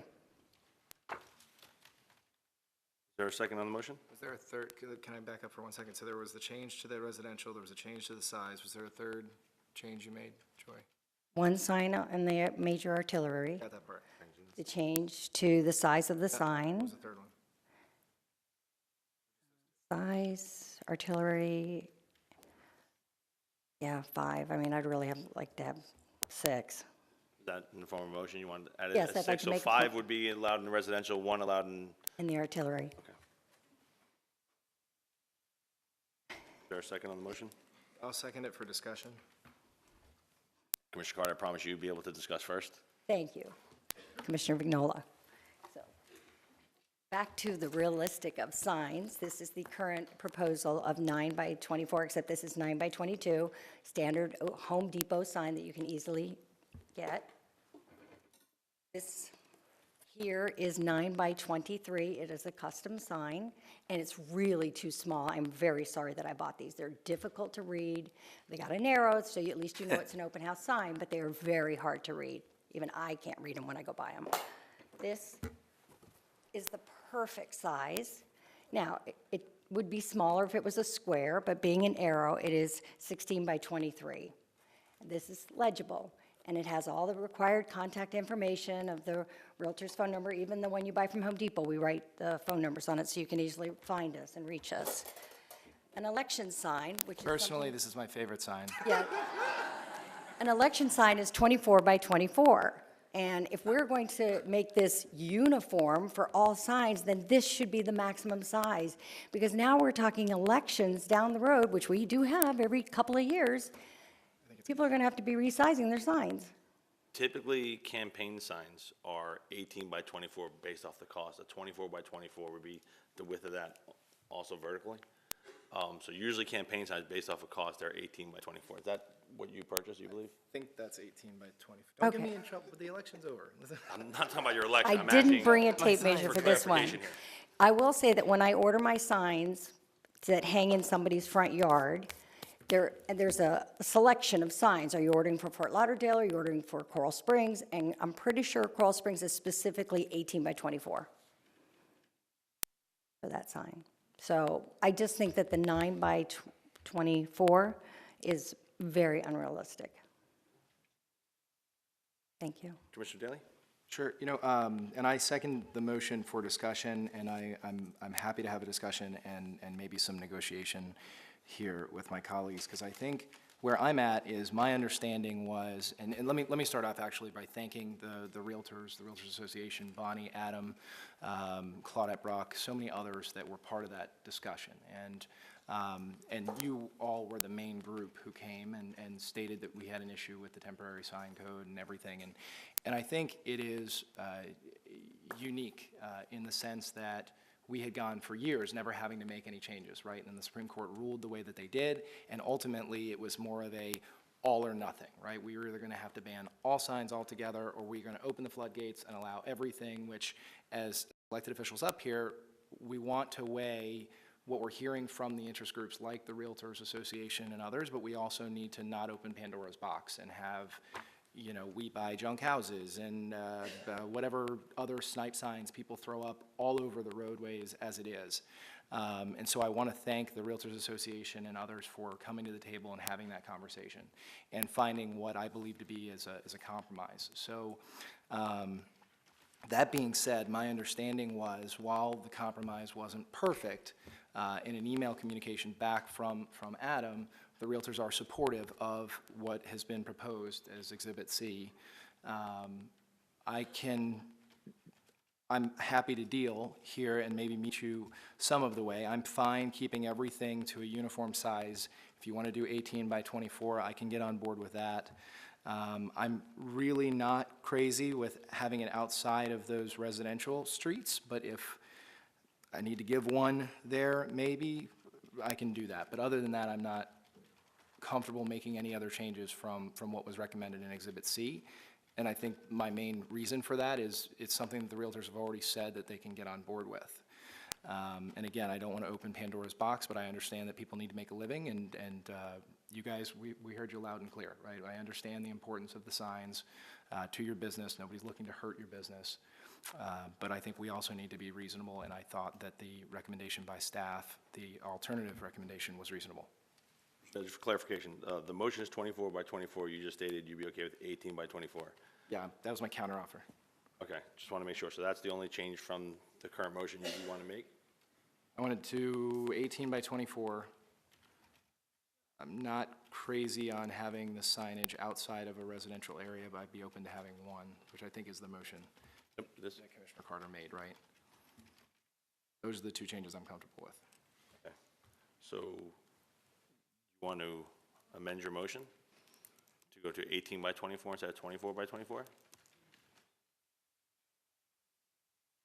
Killing me.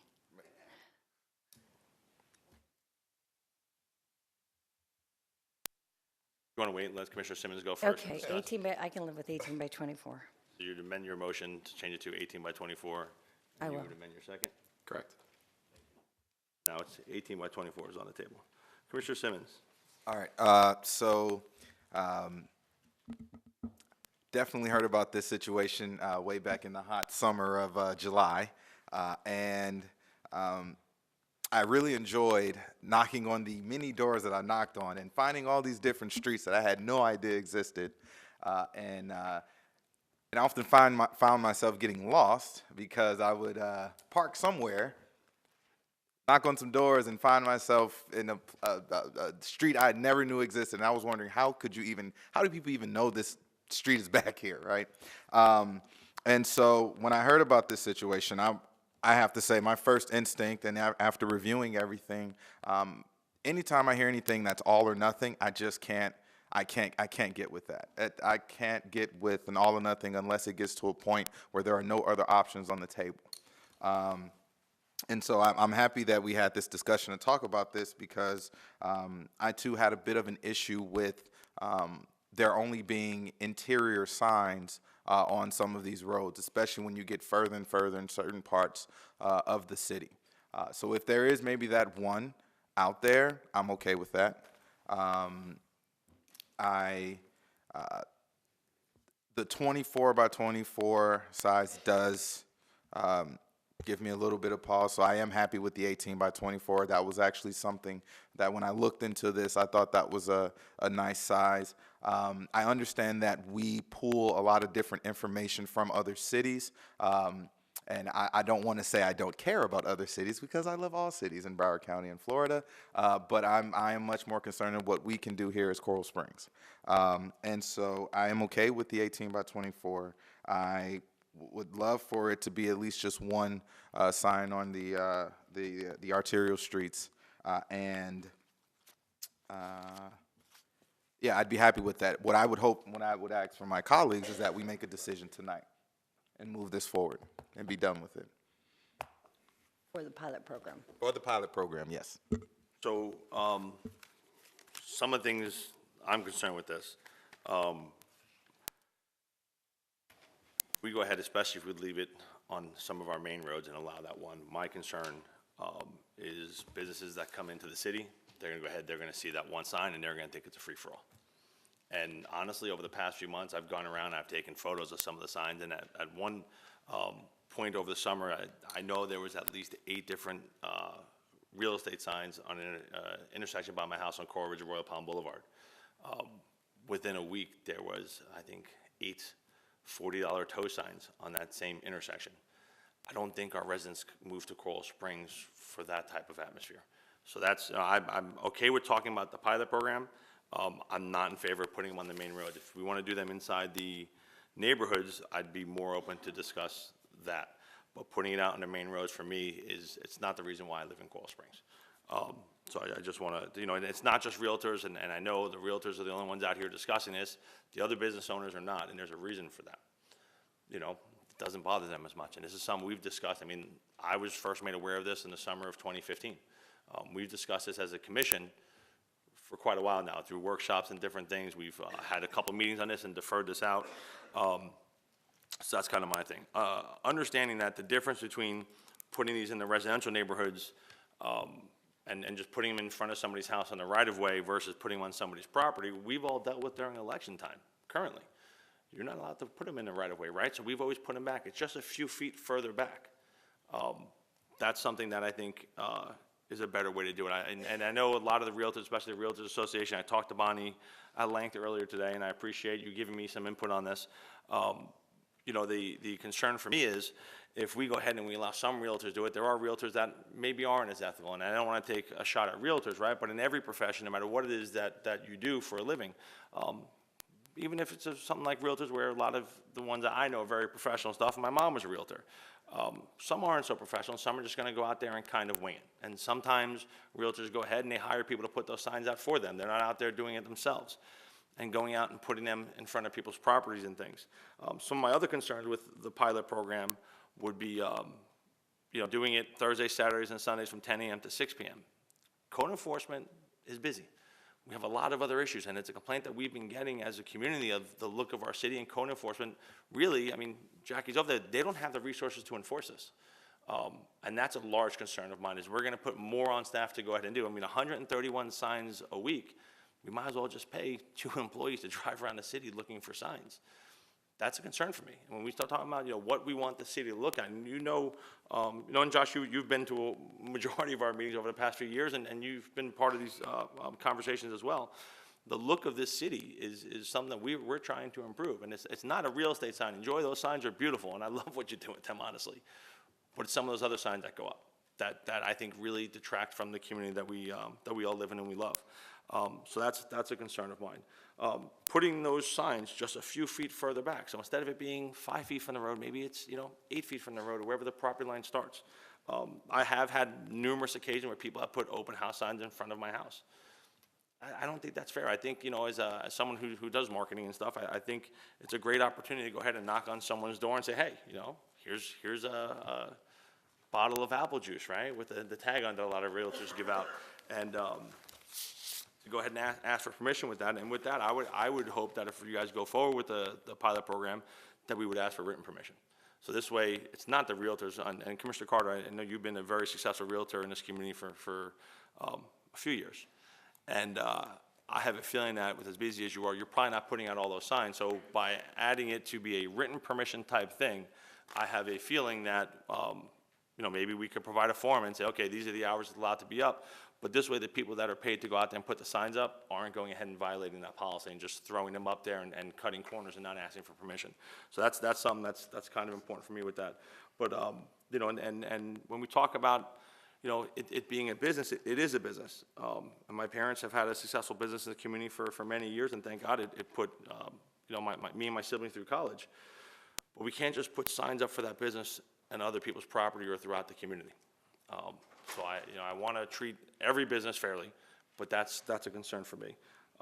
So the enforcement of it, just putting it a few feet further back, I think written permission, and I would like to see the pilot program brought back fairly quick. And I don't see in here, although I was told by staff that it was a year pilot program that was being discussed. I'd like to see it at 6 months and brought back, because honestly, I don't have that much more time up here. So that's kind of where I'm at. And if there's any discussion based off of that, I would appreciate it. Commissioner Carter. Commissioner Vignola, the written permission for signs is incredibly unrealistic, because when we are placing our open house signs, often, especially on a Thursday, those homeowners are not home. Now, me as a real estate professional, when I place my open house signs, that's a marketing opportunity to go knock on that door and ask permission. So of course I do, but I can't speak for every single agent. And to get written permission is just unrealistic, because the majority of them are not going to be home. But yeah, I love knocking on their door, because again, that's an opportunity for us. I would like to point out on slide number 13, the temporary sign collection that shows the 131 signs that were collected in that time frame. 16 were real estate signs. We pay for these signs. They're expensive. We don't want to leave them. Unless it's a raging rainstorm, I'm picking my signs up. I may come back later after the storm, but signs are very, very expensive. Now, I get what you're saying on the snipe signs, but when it comes to a real estate sign, it's money out of my pocket. Unfortunately, Commissioner Carter, we can't distinguish between real estate signs and snipe signs on these.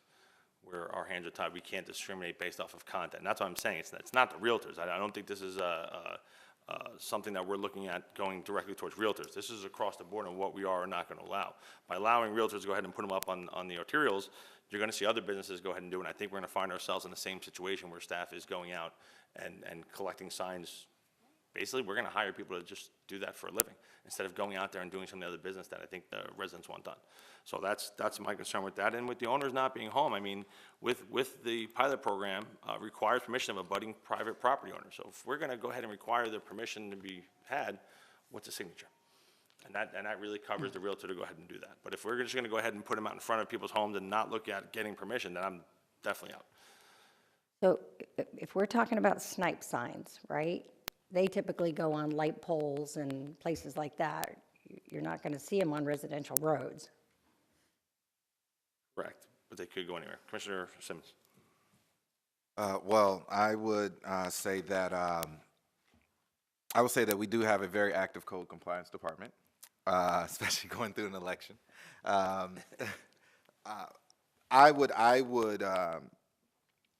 think that we yes, we may see the number of the average 131 signs through this time period, but I think with how active our code compliance department is and how quick they are to follow the rules and the policies and to make sure that they're ensuring their job, I don't see this honestly being too burdensome for the department. That's just in my opinion. Obviously, I'm super new, but I have done my research and read into some things. And so, you know, I think because it's a pilot program and it's not something that's permanent, I say, why not? Let's see what happens. Commissioner Daly. Thanks, sir. You know, I have a lot of heartburn with the arterial signs. I understand that as, you know, currently drafted, there's an exception for real estate signs, so it is like we're kind of taking something away. But I also understand Commissioner Vignola's point about not having the ability for anyone and everyone at this point to pop up what is supposed to be a sign, but we all know will not be a sign for any number of people other than the realtors, out into the right-of-way. And so I have a lot of heartburn there.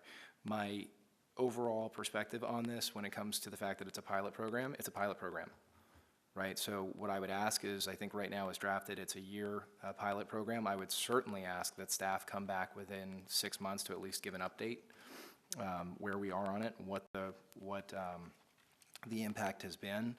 And then I would also say, I know that the Realtors Association and others are going to have an education process, but I'm going to make this very clear for the Realtors Association. You have to police your own. And if we find that the realtors are not in compliance with the code requirements, then we're going to bring this back sooner than that year time frame and change the requirements. And I think we need to have, as we go into the next budget cycle, a serious conversation in this community about our funding and the resources that we provide to our code enforcement. Because we ask them, not just in this case, but in so many cases, to go out across this city and enforce our code. And then every year, that need and desire and demand increases and their resources don't. So I want to, if this is something that we are serious about, then I think we need to take a good hard look at it and maybe commit some additional resources. Commissioner Simmons. I would just say, Commissioner Vignola, to your point about, you know, you said it, and also Commissioner Daly, I think you both kind of said something similar as far as, you know, we know it's not just one sign. Well, you also mentioned that, you know, it's just the realtors here, but no other business people because they are businesses because they may not know or they just don't care and they're going to do whatever they're going to do. So in that same regard, code or no code or charter or policy or no policy, people are going to do that anyway. So, you know, I think in that case, code would still be picking up stuff or whatever anyway. And again, like I said before, this is just a pilot program. I say let's make it happen, see what goes on. I like Commissioner Daly's point as far as bringing this back in 6 months to see an update. Commissioner Vignola, I'm sorry, I know. No, it's fine. I know, I was going to say, as far as you wanted it in 6 months, I think that's just not realistic when it comes, as recently going through a home buying process. It could take a little bit longer than necessary to, you know, buy and sell homes and different things like that. So I think a year gives enough time for us to really get enough data to see what's going on. Well, I would just, the one concern I have, and I know you guys are where you are, on the arterials, when we talk about open house, I know, Commissioner Carter, you have a phone number on there. Understand that there is no way for us to really decide if one realtor goes ahead and on an arterial puts a open house sign without a phone number and puts a name, then they have another sign on that same arterial. There's no way to enforce as to who put those signs up and any way like that. So I would hope with that, and I would ask you guys to maybe amend your motion where they would be forced to put the contact information or maybe the address of the home for sale. So that way for enforcement, it gives a little bit more teeth for staff to go ahead and enforce that. Putting the address of the property is also unrealistic unless it's a Home Depot sign, which is disposable. But the phone number, absolutely. And to your point, where if there was two signs in an artillery road, and one had a phone number and one did not, the sign without the phone number gets up, because I believe the current code require, well, at least when we had the burgundy signs, you were required to put your phone number and your name on the signs. When I say the address, it doesn't have to be big. It can be written small. It could be something small. But that we if someone pulls the reuse sign these up, everyone signs for would see it. each property. That's the problem. That makes sense. And a phone number, if you would change it to that, where they would be required to put a phone number on a contact Absolutely. information. I'm fine with the phone So number. if you'd amend your motion with that, To have a phone number on the make sign? it where they would have to have their phone number, contact information on the sign. Okay, a contact information might be a little bit much because we can't, like, if I want to say Joy Carter phone number, I can't, that's illegal. I have to have my company name, my name or my team name, and the phone number. So a phone number for me, I think is even better because, number one, again, when you're driving by these signs and you're trying to get to the property, you're trying to read them. And I already showed you, my sign that I bought is very difficult to read. Absolutely. Tony, next. Daley. Real quick, so this is first reading, it'll come back for second reading. Perhaps if you are open, Commissioner Carter, to amending your motion, and I'm certainly open to amending the second, to allow for contact information, and between first and second reading, let staff figure out legally what is permissible as contact information, and we can fine tune it on second reading. Is that? Yeah, we'll get with community development and see what they would recommend. We can bring it back for second reading. Mr. Simmons? Signs everywhere. All right. My only issue is, does that mean now election signs will have to have contact information on So them? here's the thing, there are no such thing as election signs. Would There are no all such things. temporary signs There's only temporary require signs. contact information? All temporary signs. But keep in Again, mind. it could be printed small at the Correct. bottom. We're not going to, I mean, if the motion is amended, I'm not asking for it to have it in any certain size. That would be up to the person printing the sign. It would just have to be legible, so that way there is some type of enforcement. I guess so it would have to be, we'd have to find. I can so put my that- phone would that number be- on the would that bottom. be- But would that be considered contact information? That's up to the city attorney's office would come back to us under. We're going to get with Commissioner Daley's community development. recommendation. If you want to give us direction to look into Hold it this way, contact this information, way. we'll get back to you. Perfect. So Commissioner, right now, we have amended motion to have the size of the sign no more than 18 by 24 and allowing one in the main artery. And we will also come back with direction on contact with a recommendation. That's your motion If and your that's second. okay, to add then the contact information. Yes, I'll amend it to that. Okay, we're going to call Second, them. as amended. All right, we're going to go ahead and call the vote. All in favor? Aye. Aye. Opposed? Aye. Passes 3-1. And I'm hoping this meeting's going to go a little bit quicker from here on. But with that, we have an ordinance. Thank you, Commissioner Vignola. Ordinance 2018-124, an ordinance of the City Commission of the City of Coral Springs, Florida, pursuant to Section 166.041 Florida statutes, to amend ordinance 2017-112, finalizing and adopting the annual operating budget and capital improvement program for fiscal year 2017-2018 by amending Exhibit A, the annual operating budget, providing for conflict, providing for severability, providing for an effective date. Request to hold a public hearing, adopt, and set second reading. Ms. Givens has a brief presentation, I believe. Thank you. When expenditures exceed the adopted budget expenditures, a budget amendment is required. So for the general fund, the rationale for this is with Hurricane Irma, it impacted South Florida in a previous fiscal year. However, the largest city expenditure for that was the debris cost, which happened last fiscal year in October. Throughout the year, we've communicated our financial plan to be able to handle that. So that's the general fund. And for the fire fund experienced an increase of overtime expenditures, which was expected after the horrible and tragic events that we experienced this year. With that being said, the revenues did come in higher. So at this point, the revenues do cover the overage of expenditures. Okay. To approve. Motion? Second? In discussion? All in favor? Aye. Passes unanimously. Guess what? It's been one item, and we're back to signs. Mr. City Attorney? Yep, thank you. This is a sign variance. It's a petition of La Boca Partners, LLC, for a sign variance from Section 1806, temporary signs of the Land Development Code relative to the size, material, number, and location of temporary announcing signs on a construction fence for the Cornerstone Downtown Coral Springs development at the Downtown Mixed-Use Zoning District located at 3300 University Drive, legally described as portions of Track 1 and 2 of Section 21, Township 48 South, Range 41 East, Florida Fruitland Company Subdivision Number 2. And this is a request to hold a quasi-judicial hearing, which has been waived, so we're just going to have a public hearing as to approve and authorize and adopt. Mr. City Attorney, on the last item, there was a quick motion, a second, and a vote. There was no public hearing. Oh. So if we can bring that back? Happy Yeah, to- If anyone from the public wants to speak on, Anyone on the public like to speak on item number 4, the budget amendment? Seeing there's none, we'll go ahead and vote again. And if there's a motion? Motion and a second, all in favor? Aye. Aye. Once again, it passed unanimously, sorry about that. And back to number 5. Julie? and Sorry about that. we'll open this to the public after. And back to signs again. We're sorry. But this is a very exciting project, so we're all excited to have this one here today. As John mentioned, the variance before you this afternoon, or this evening, is related to the size, material, and number for temporary signs for the project that has now become known as Cornerstone, Coral Springs. Laboca Partners is the applicant this afternoon, and they finalized the purchase of both parcels. Yes. Is it the old PowerPoint? Is that what you're seeing?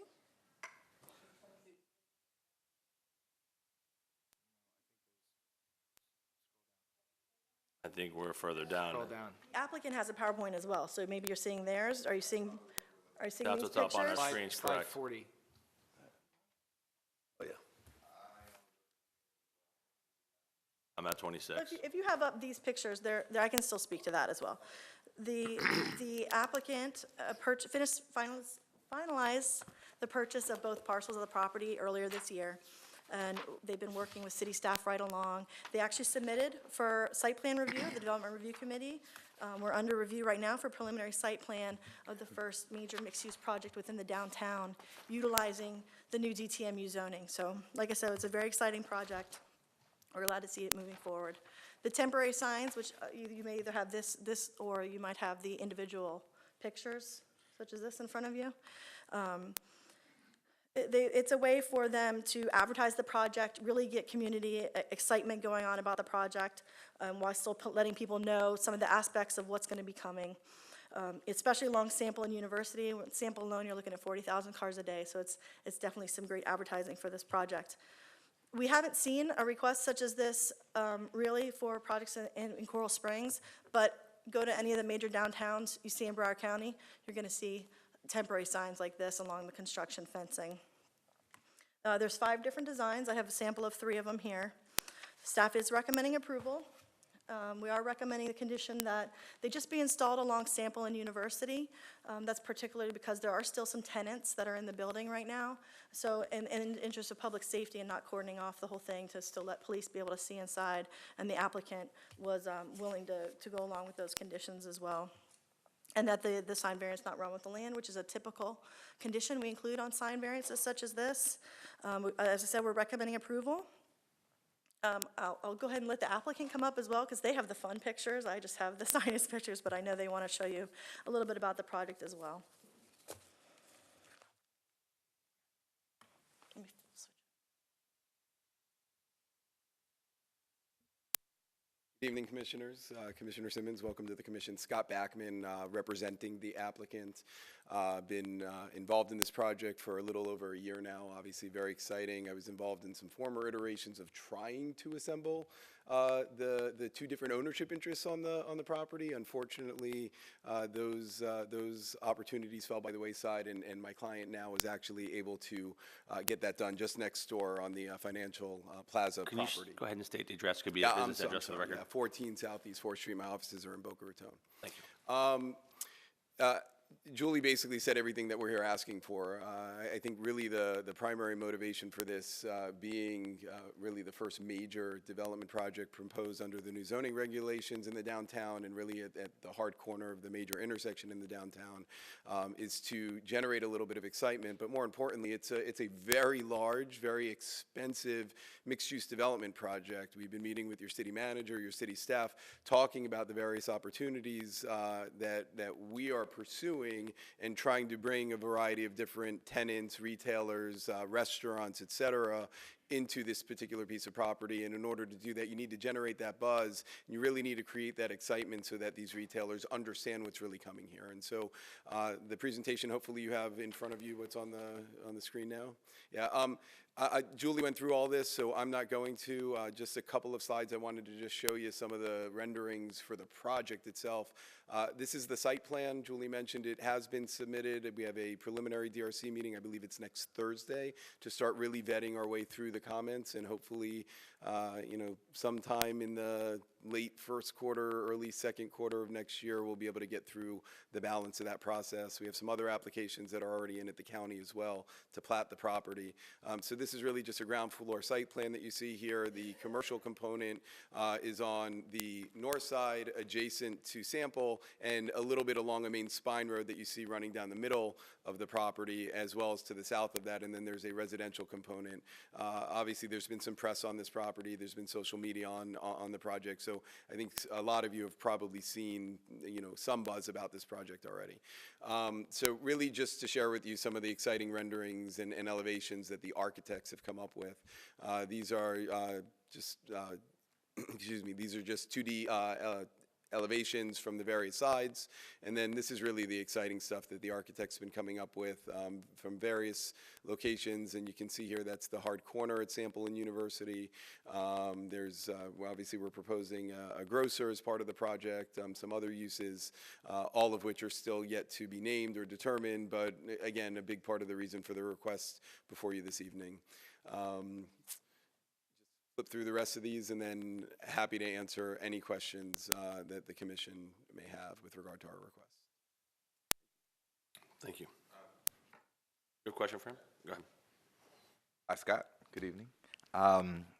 Definitely have been waiting to get here so we could talk about this.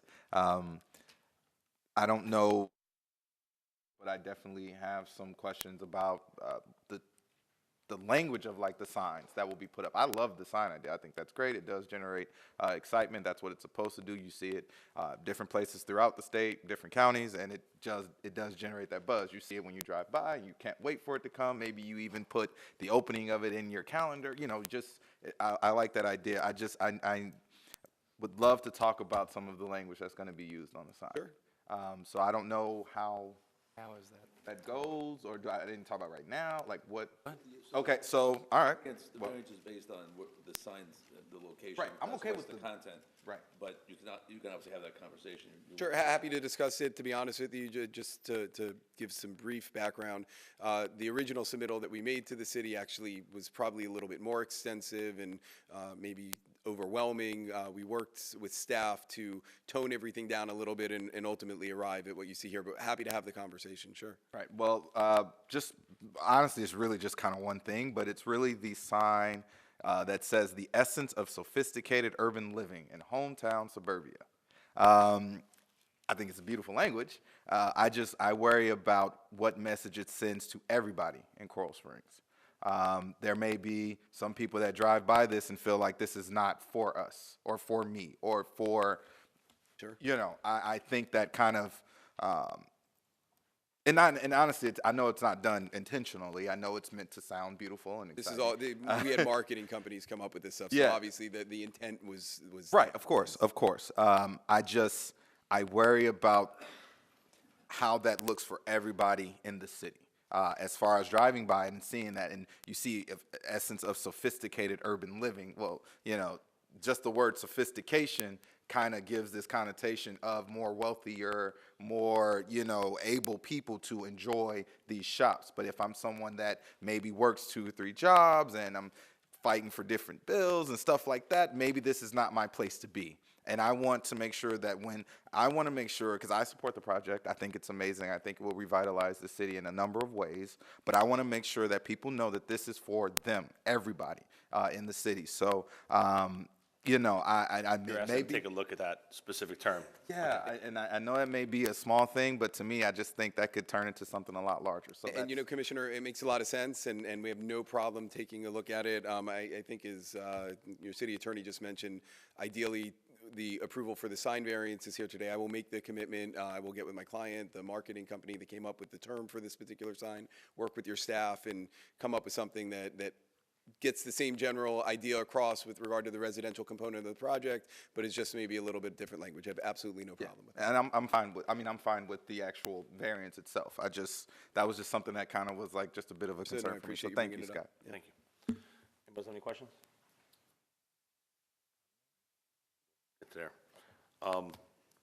We'll go ahead and hold the public hearing. If anyone would like to come and speak on this item. Seeing there is none. We have a motion by Commissioner Daley. Second by Commissioner Simmons, and comment. I know. Thanks, sir. If I can just jump in real quick, I wanted to thank Scott and team and Rod and everybody and staff for working on this. Julie was being kind. We've never seen anything like this because we've never seen a project like this ever in this city. And as far as I'm concerned, it is a great day in Coral Springs to be able to have a $200 million private redevelopment deal right next door to the brand-new City Hall.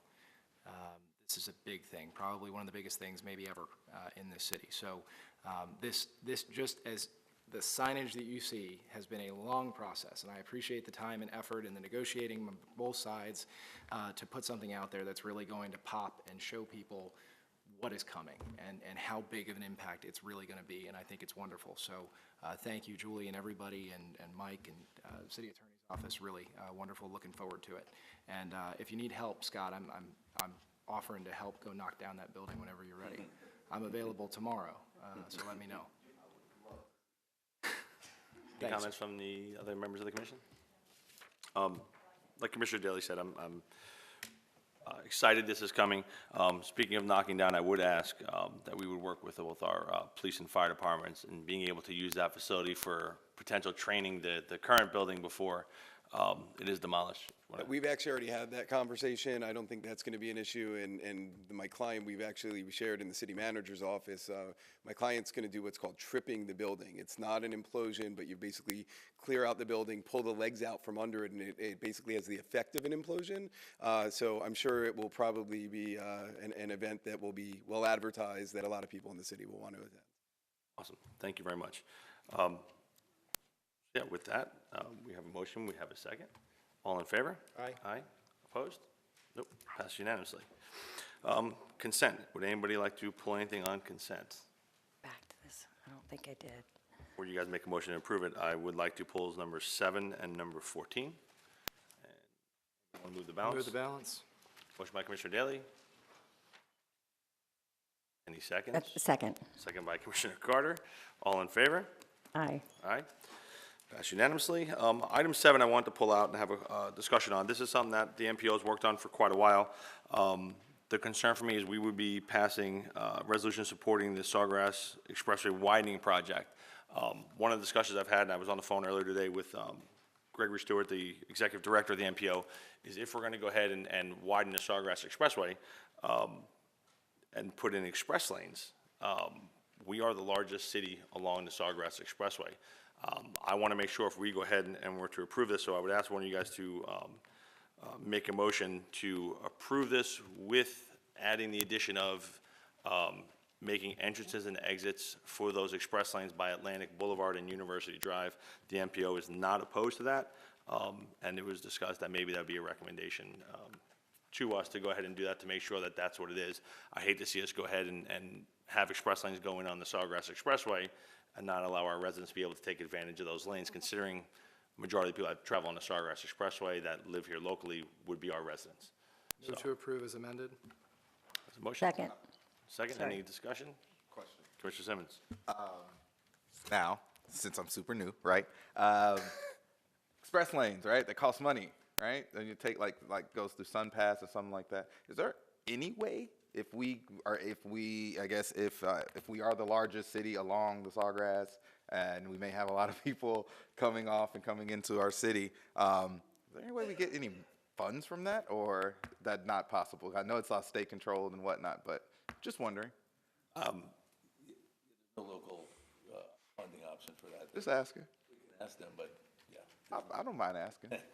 Don't get if you don't ask. Yeah, I don't mind asking. But I do like the idea of having the exits or entrances onto Coral Springs from the express lane. I think that kind of let people know where you are when you're coming around here. So. And I take the express lanes on I-75 quite often, and the ability to be able to get off at some of those roadways, I think, is important. So if you have something. I like using express lanes because I think majority of the time they're safer. There's not as many cars in there, so sometimes even when the road's not too busy, I'll take the express lane, just not have other cars around me when I have my kids in the car. So with that, we have a motion and a second.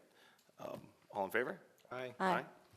None opposed, so it's approved unanimously. Item number 14, Mr. City Manager, if we can ask your police chief to come on up. The reason why I pulled this is I think this is something kind of neat and unique, and something I think our community should be proud of. So, Chief, if you can explain item number 14, please. Well, yeah, as you heard from our brave firefighters that were here earlier, that were deployed up into the Panhandle, Hurricane Michael really did a job on the whole Panhandle up there. And it not only affected the residents, but also the law enforcement agencies that are trying to protect the residents, even as the cleanup and rebuilding goes on now. They put out a request through the Florida Police Chiefs Association for anybody that could donate cars. They lost a lot of equipment, they lost a lot of cars. As luck would have it, we were just about to take 2 K-9 vehicles and take them out of service. So, you know, our hope would be that we would, this resolution would pass and that we would be able to donate those cars, one of them to the Holmes County Sheriff's Office and the other one to the Panama City Police Department. As we're just about at the end of hurricane season, you know, we obviously, you know, weren't affected like the Panhandle, but next year that could be us, and I think any chance we get to help our law enforcement partners throughout the state, I think it's a worthy cause. So I would hope that you'd support it and approve the resolution. Thank you, Chief. I think it's something pretty awesome, and it's very hard to live here and not be extremely proud of the work the men and women of the police department do. So with that, is there a motion? To approve. Motion by Commissioner Taylor. Second. Second by Commissioner Carter. Any discussion? All in favor? Aye. Passes unanimously. Thank you. Mr. City Attorney.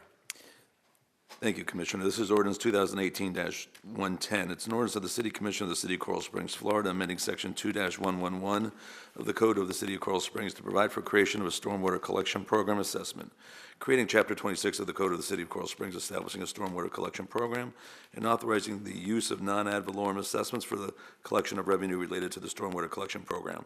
Providing for conflict, providing for severability, providing for codification, providing for an effective date. This is second reading. It's a request to approve and adopt.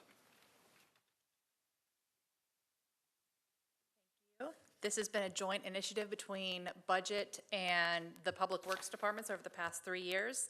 The item that you will be voting on is intended to serve as a mechanism to use if needed during the budgeting process during June to September of next year. When adding a new line to the tax roll, BCPA, Broward County Property Appraiser's Office requires us to do so before December 31st, with no dollar amount needing to open that mechanism. This would give us the option down the line to utilize that if we need. We also have Peter Moy here available for questions if you have, and we are here too. Thank you. So is there a motion?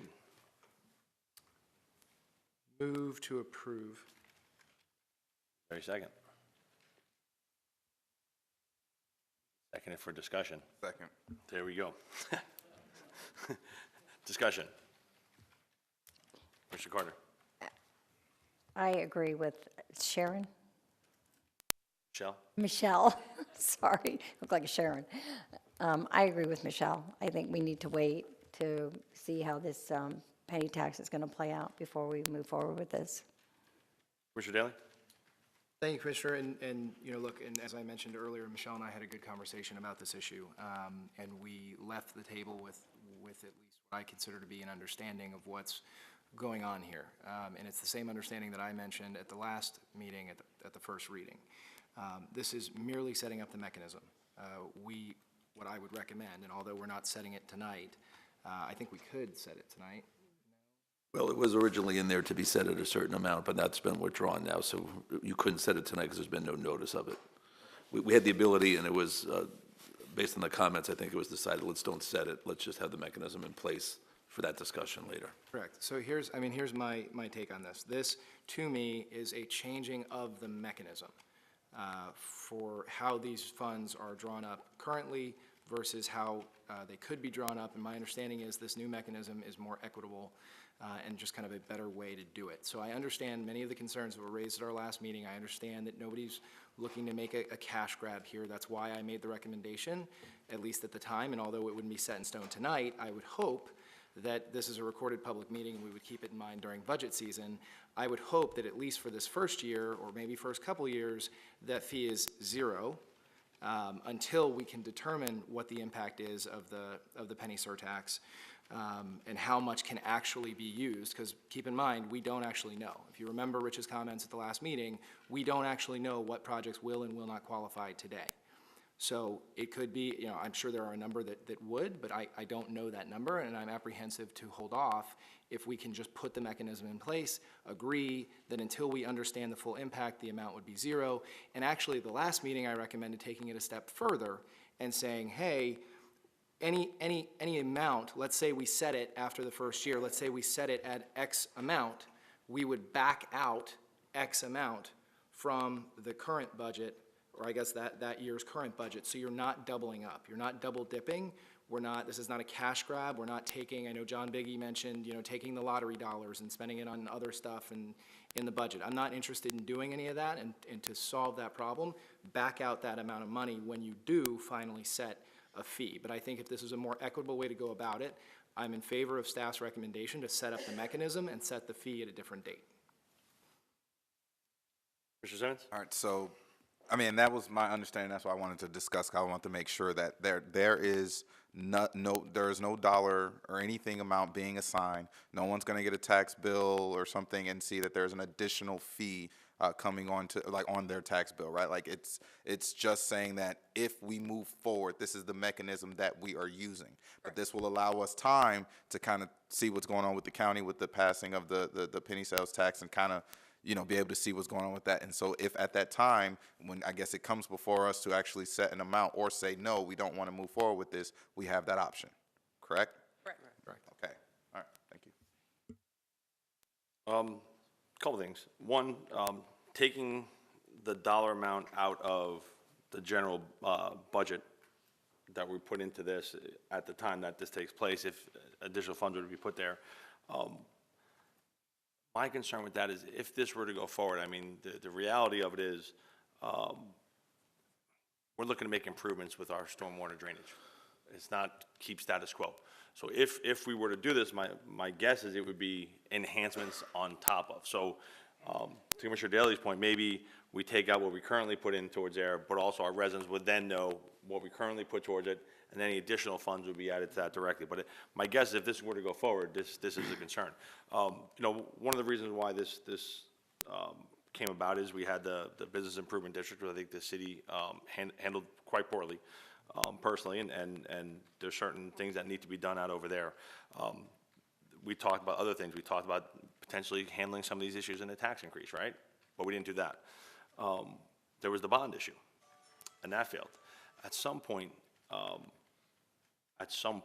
something's got to be done to address stormwater drainage in this community. Is this the way to do it? I don't know. The penny sales tax might take care of some of it, but you know, this is one of those that you know, I think putting the line item on there, you know, it's going to stay there, and it's going to stay there whether we add dollars to it or not. But I also think that by adding this there, when we go ahead and the commission, when I say we, because it might not be anytime soon while any of us are up here, when the commission goes ahead and they add a stormwater assessment fee, I think over time as that money is used up and let's say everything's caught up, they can always drop that down. I think that by doing it through regular tax increases to handle some of these things, I think future commissions, once these items are taken care of, I think that tax amount, the higher millage rate, will stay the same and be used for something else. So I think this is a little bit more of a prudent way to make sure that any funds towards stormwater stay with stormwater. So if there's any more comments, not, all in favor? Aye. Aye. Opposed? Aye. 3-1 passes. Next item is the election of a vice mayor. One of the things that I noticed on here that was different than we've done in the past is typically the election of the vice mayor, obviously done the second meeting of November, but it's usually effective at midnight that evening. That's been that way the last two. With that, also historically, it has gone to the longest tenured commissioner who has not served as vice mayor. So although I cannot make a motion, I would make the recommendation that we would appoint Commissioner Carter to that seat. So I would make that motion. Motion, and effective as done in the past, or? Sure. Okay, is there a second? And I would do it for you, but I can't, because, any discussion? Thank you. Wait till the vote. All in favor? Aye. Aye. Aye. Pass unanimously. Congratulations, Thank Vice you. Mayor.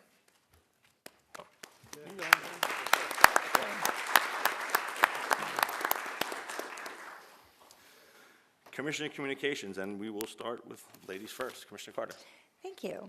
I only have two things that I want to mention tonight, and I hope to see everybody this Friday at something about December. Downtown? Downtown in December. There's going to be a really special presentation with the Make-A-Wish Foundation, and I hope that you come out to see that. I think it's going to be very heartwarming. And secondly, I happen to be a member of First Church, which is on Sample Road between University and Riverside, and every year they hold an event called Bethlehem Revisited, and they take the children's playground and they totally rebuild Bethlehem. And everybody's in character, and I'm actually one of the characters. I'm the honey shop owner. I work 3 of the 5 nights. So I hope you'll stop by. We're not allowed to acknowledge you or look at you or anything else, but it is a wonderful, wonderful experience, and everybody that comes always says that they were just beyond impressed. In the 5 nights, we do get 12,000 people. Parking is very, very difficult, so maybe you want to park here at City Hall and walk, or the One Charter Place. So I would hope to see you there, even though I can't acknowledge you. If you need to reach me for any conversation, my email is joycarter@coralsprings.org, and my phone number is 954-998-4196, I think. Thank you. Thank you. Commissioner Simmons. First, I would like to say thank you to everyone who attended last night's swearing in for Commissioner Daley and I. It was a beautiful event, and you could just feel everyone's camaraderie and kinship in the room, and so definitely appreciate everyone offering their support to me and Commissioner Daley. My phone number, and I'm going to have to read it off a piece of paper because I just got it, 954-871-1314. And if you want to call, please call. Texting, if you want a better response, definitely text me, because I am a millennial and that's how I operate. But I will pick up the phone if I can. And please follow me on Twitter, Simmons and CS, or on Instagram, Simmons and Springs, and just follow along with what we're doing here in the city and what we have coming up. And I would like to leave you all with this. Strength doesn't come from what you can do. It comes from overcoming the things you thought you couldn't. So good night, Coral Springs, and thank you. Thank you for that. Commissioner Daley. Thanks, Commissioner. First off, congratulations, Commissioner Simmons, on your first, almost surviving your first commission meeting. Welcome. Glad to have you as part of the team. Did want to recognize a couple of folks who were in the audience tonight, former Mayor Roy Gold, former Mayor Scott Brook, former Commissioner Lou Simaglia, and the Honorable Judge Peter Weinstein. Wanted to talk real quick. So first off, thank you all for joining us, and we've done our job of dragging this meeting out so you can enjoy it with all of us. I did want to bring up an issue that I mentioned to the manager, but I wanted to make the commission aware, and that is, and it goes back to our conversation earlier tonight about code enforcement, nighttime code enforcement. I know we have very limited abilities in the code enforcement department when it comes to staffing and whatnot, but I'm hoping that we can every once in a while, and if we already do, maybe increase it, nighttime code. You've got numbers of lights out across this city and other code-related issues that I don't think people look at or see or understand or appreciate until it's dark out. I want to thank staff for working diligently with the county. I know that the lighting on Sample has been a nightmare. I'm not really sure why it continues to be an issue. As soon as we fix one string, the other string goes out. But keep in mind, this is a county project. They've been working with us, and I want to thank Commissioner Michael Udine, who I think literally had them reschedule their timing to come out and make sure that the lights are lit by the holiday parade. So if we could kind of keep the pressure on that, that would be great. The other thing I'd like to discuss in the future, and I'd like some numbers from staff on it, is what kind of impact this would have on us. There was a wonderful lady, I think her first name is Rosa, who's come the last couple weeks and asked about a homestead exemption. And we all originally thought that you'd have to go to the property appraiser's office, but that's not actually the exemption she's referring to. She's referring to the long-term low-income senior exemption that a city has to approve. As a matter of fact, the city of Tamarack approved it today. Now, there is a cost, and that's why I want to know what kind of impact that would have to this city, but I would like us to look into the long-term low-income senior exemption and see if that's something we would like to invest in for our low-income, long-term seniors. If that's all right with the commission? Fine with Okay. that. And with that, you can always email me, ddaly@coralsprings.org, text or call me at 954-778-3304. I also read my cell phone number. And you can find me on any facet of social media. So thanks, everybody. Thank you, Mr. Daly. To your point of street lights being out, when I first got elected, I don't think all our residents understand, when we do surveys and things, we gather up information from those. So if you get a survey, go ahead and fill it out, and we use that to go ahead and help plan what we're going to use our resources for in the future. And one of the first, I think the first survey when I had gotten elected was a lot of complaints about street lights. What the city did was they had code enforcement and a lot of volunteers go out in the evening and identify all the street lights that are out. And that's something maybe we could look at having in the future. But if any residents see a street light is out, if you go ahead and go over it, there's an actual tag on it. If you go ahead and take a photo of that, and you can send it to Commissioner Daly on Instagram or Twitter, or any one of us, we'll go ahead and make sure that we get that turned back on. So thank you for bringing that out. And speaking of lights and the county commission, I'd like to thank every single member of the Broward County Commission for changing the traffic signal over on Coral Ridge and Sample. The eye somehow miraculously disappeared when the traffic control device box vanished. So there's a nice mast arm there, and no longer that eye that I have made quite public I'm not a fan of, although the city manager says he loves it and it is his favorite thing in our community. I believe that's the reason why he took this job. On a different note, lived in Coral Springs a long time. I moved here in 1986. My family came from a community up in New York. We did not have much. My parents sold their house in New York and moved down here because my mom's grandmother lived in Coral Springs and moved here in the 60s. And my mom always said if she ever had a little bit of money, it'd be a great place to raise kids, would be in Coral Springs. She used to vacation here as a teenager. There's a lot of things that happened from there. My parents went ahead and they built their business. They took a chance and built a business, and have paid a lot of money in taxes to the city through that. But had a lot of wonderful memories here in this community. I really, really have. And obviously February 14th is probably the worst memory all of us have experienced. And I know for those of us who were over there, it was absolutely heartbreaking, and anyone in the community, this is a feeling I think that only thing I can really think of in my lifetime that compares to was September 11th. But in our darkest days, there has been a lot of light. And you see that in some of the students in the community, and you see that with some of the other leaders that have taken charge. But the place I've seen it the most is from our public safety officials here in Coral Springs. I spent a lot of time at the MSD Public Safety Commission meetings over the last months. And I've watched a lot of people go up there and they give testimony and they talk about putting blame over here and putting blame over there. And I don't hear a lot of people saying, hey, you know what, this is where we made a mistake, this is where we can improve. They're waiting. It's been over 9 months at the last meetings that I spent the majority of the week at. And I hear all these agencies saying, oh, we're waiting to hear from you from that MSD Public Safety Commission. Besides being proud of the way that our public safety officials performed that day, probably the second most proud I've ever been of in this city since 1986 was when Chief Clyde Perry went up and spoke. I was worried. I thought there was going to be some comments made by some of those public safety commission members, some generalizations about regionalization and things like that. So I went that day in a suit and tie prepared to speak because I was afraid they were going to go ahead and make recommendations to the state legislature about putting us back on a antiquated radio system that the sheriff's office has said they've been asking to replace since the mid-1990s. For our residents, that means everything. The fact of, when we talk about the reasons why we moved to Coral Springs, I mean, public safety is always the #1 issue, right? If you don't have that, you don't have anything. And at Stoneman Douglas, and if you paid attention to the report and some of those things, you saw police officers in videos using hand signals to communicate in 2018.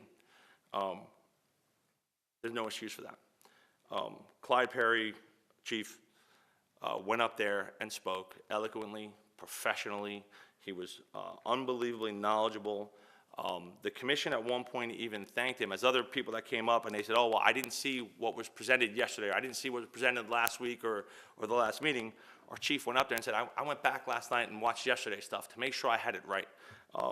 But I think the thing that separates our police and fire departments and the city of Coral Springs in general apart from the rest of the community, and look, do we have a little bit of a chip on our shoulder? Yeah, we do. Are we a little arrogant as a community? We are, and that's okay. But I think the reason why is, while everyone else was waiting for reports and stuff, Chief Perry went up there and said, this is what we did, this is what we improved on, okay, and we're gonna continue to look for any way to improve on the things that we do. And that's why our department performed the way they do, and it's not just because of Chief Perry, although we do thank you for your leadership in that role, and our fire department the same. It's all the chiefs that came before you. It's all the men and women of the police and fire departments over the course of the 5.5 decades that the city's been involved, and because of the people, honestly, that have sat in this position, and not us, in the past, that have gone ahead and make it a priority to go ahead and have the most up-to-date training and the most up-to-date equipment, and ensuring that, you know, when you look at other communities and a percent of their budget that goes to public safety, and I'm asking you guys, go ahead and look, and that makes a difference. And we spend a large chunk of our money on public safety, and there's a reason for it. And we have, in my opinion, the most professional public safety officials in the state of Florida. And Chief Perry, I really cannot thank you enough. I was the second most proud I've ever been of from being from Coral Springs when you were up there speaking, and I thank you. And Mr. Gurram, that is one hell of a hire. With that, if anyone would like to contact me, my cell phone number is 954-632-7544. And yeah, thank you guys. Honestly, thank you guys.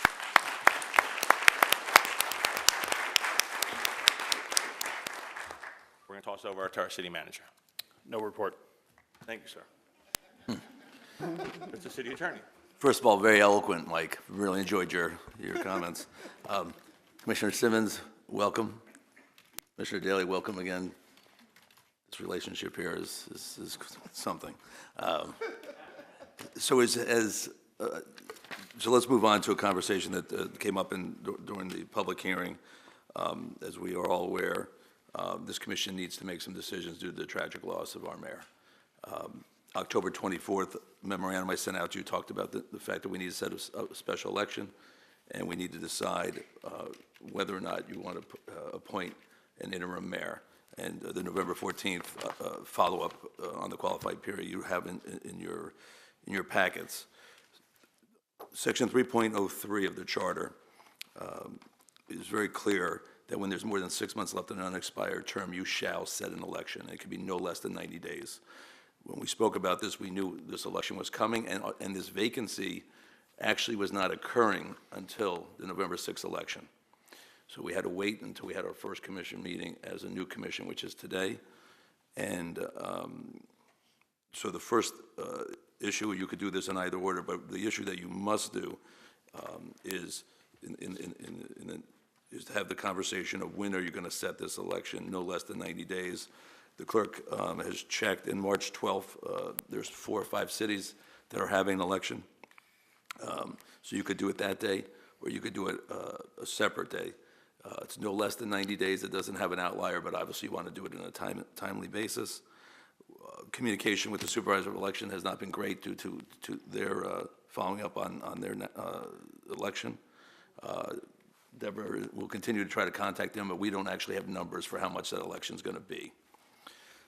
The second issue under the charter is that you may, and that's the term here, fill the vacancy on an interim basis. And that's a discussion you also need to have whether or not you're going to do that, and if so, how you're going to do that, or who you're going to appoint.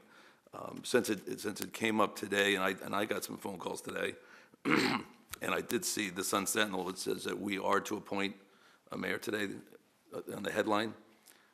I don't know that for a fact, and I can speak with each one of you individually. I know that the four of you haven't spoken to each other, so that's something that needs to be discussed, but there's been no decisions made, so the public is fully clear about that.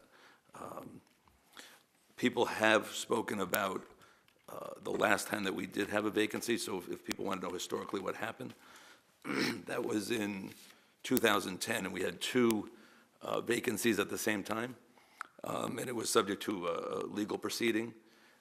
And so we had a meeting on March 31st, and Deborah, thank you for doing this research. We had applications due about 12 days later, and we had, I got 46, I think, applicants. Yes. And there were 1 minute, actually, people could come up and speak for 1 minute, and then there was appointments made. That's a process that could be done. In that situation, we actually, even though there was a May, we had to appoint because you were down to 3, and we did not know, because it was subject to a court proceeding, when those vacancies would come back. So the decision there was made by that commission. Here, you do know when you set an election, when how long this interim term could be.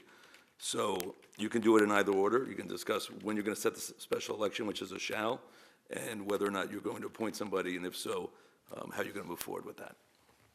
Thank you. I want to separate the items. So first, I'd like to discuss the special election. And I'm going to go forward and speak first.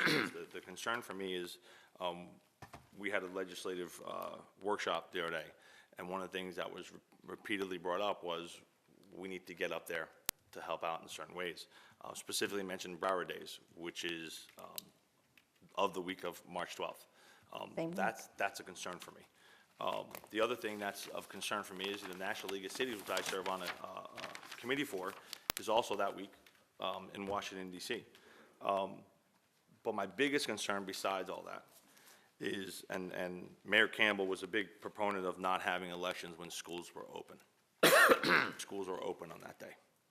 And I know I received a lot of complaints last time leading up to the bond election from schools, from principals, from parents and PTAs. Regarding how to keep the campuses safe with kids in there, because again, when somebody goes to vote, if they're walking up, the school can't make them check in. They can't check their IDs. It could be people that maybe the school might not be comfortable with, but they can't stop them from entering. So our police department, that's a huge stress on them to try to go ahead and make that work. But it really creates a kind of a crazy atmosphere, especially in the post February 14th atmosphere here in our community. So the thing on the other side of that is the cost probably is going to go up if we don't do it on March 12th. The supervisor elections, I've been informed, has not given us a price difference if we were to do it. Is that correct, Deb? A price difference on that. So we are 104 days away from March 12th.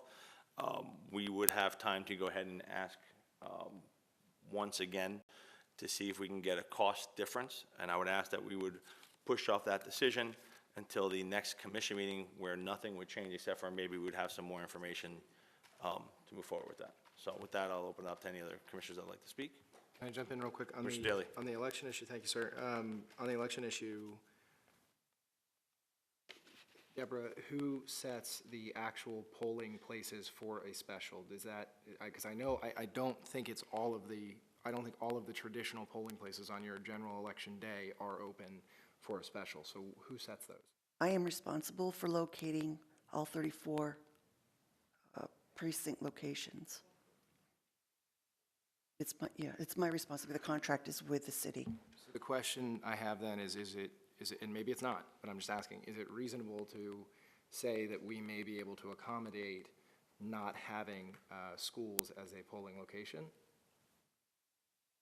You could say that. It would be very difficult.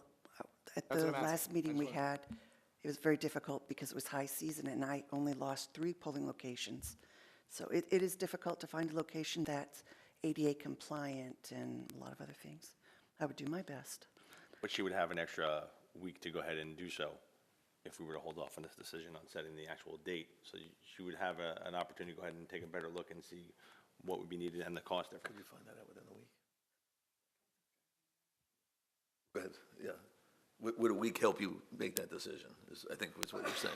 I may look for some assistance, people who know people that may have a location that would meet the requirements of the supervisor of election. You have to be a certain size. Right. It's- No, and that's fine, and I'm not trying to put you on the spot here. I just want to know, is it even reasonable to think that we can accommodate a special election without using a schooling location? Because again, I think to Commissioner Vignola's point and to Deborah, what you mentioned earlier, while we don't have hard and fast numbers of what the cost difference would be, I have to imagine when you've got 5 other cities that are hosting an election on the same day, right, their usual election date, which is going to be March 12th, I think it's reasonable to assume there would be less cost because you're sharing that cost to operate the supervisor's office and all of the, ancillary stuff going on is cheaper if we're sharing it with 5 other cities. Correct.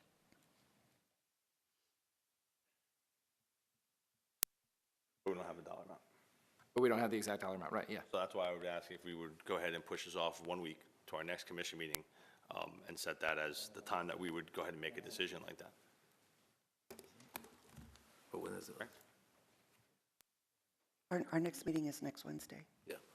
Okay.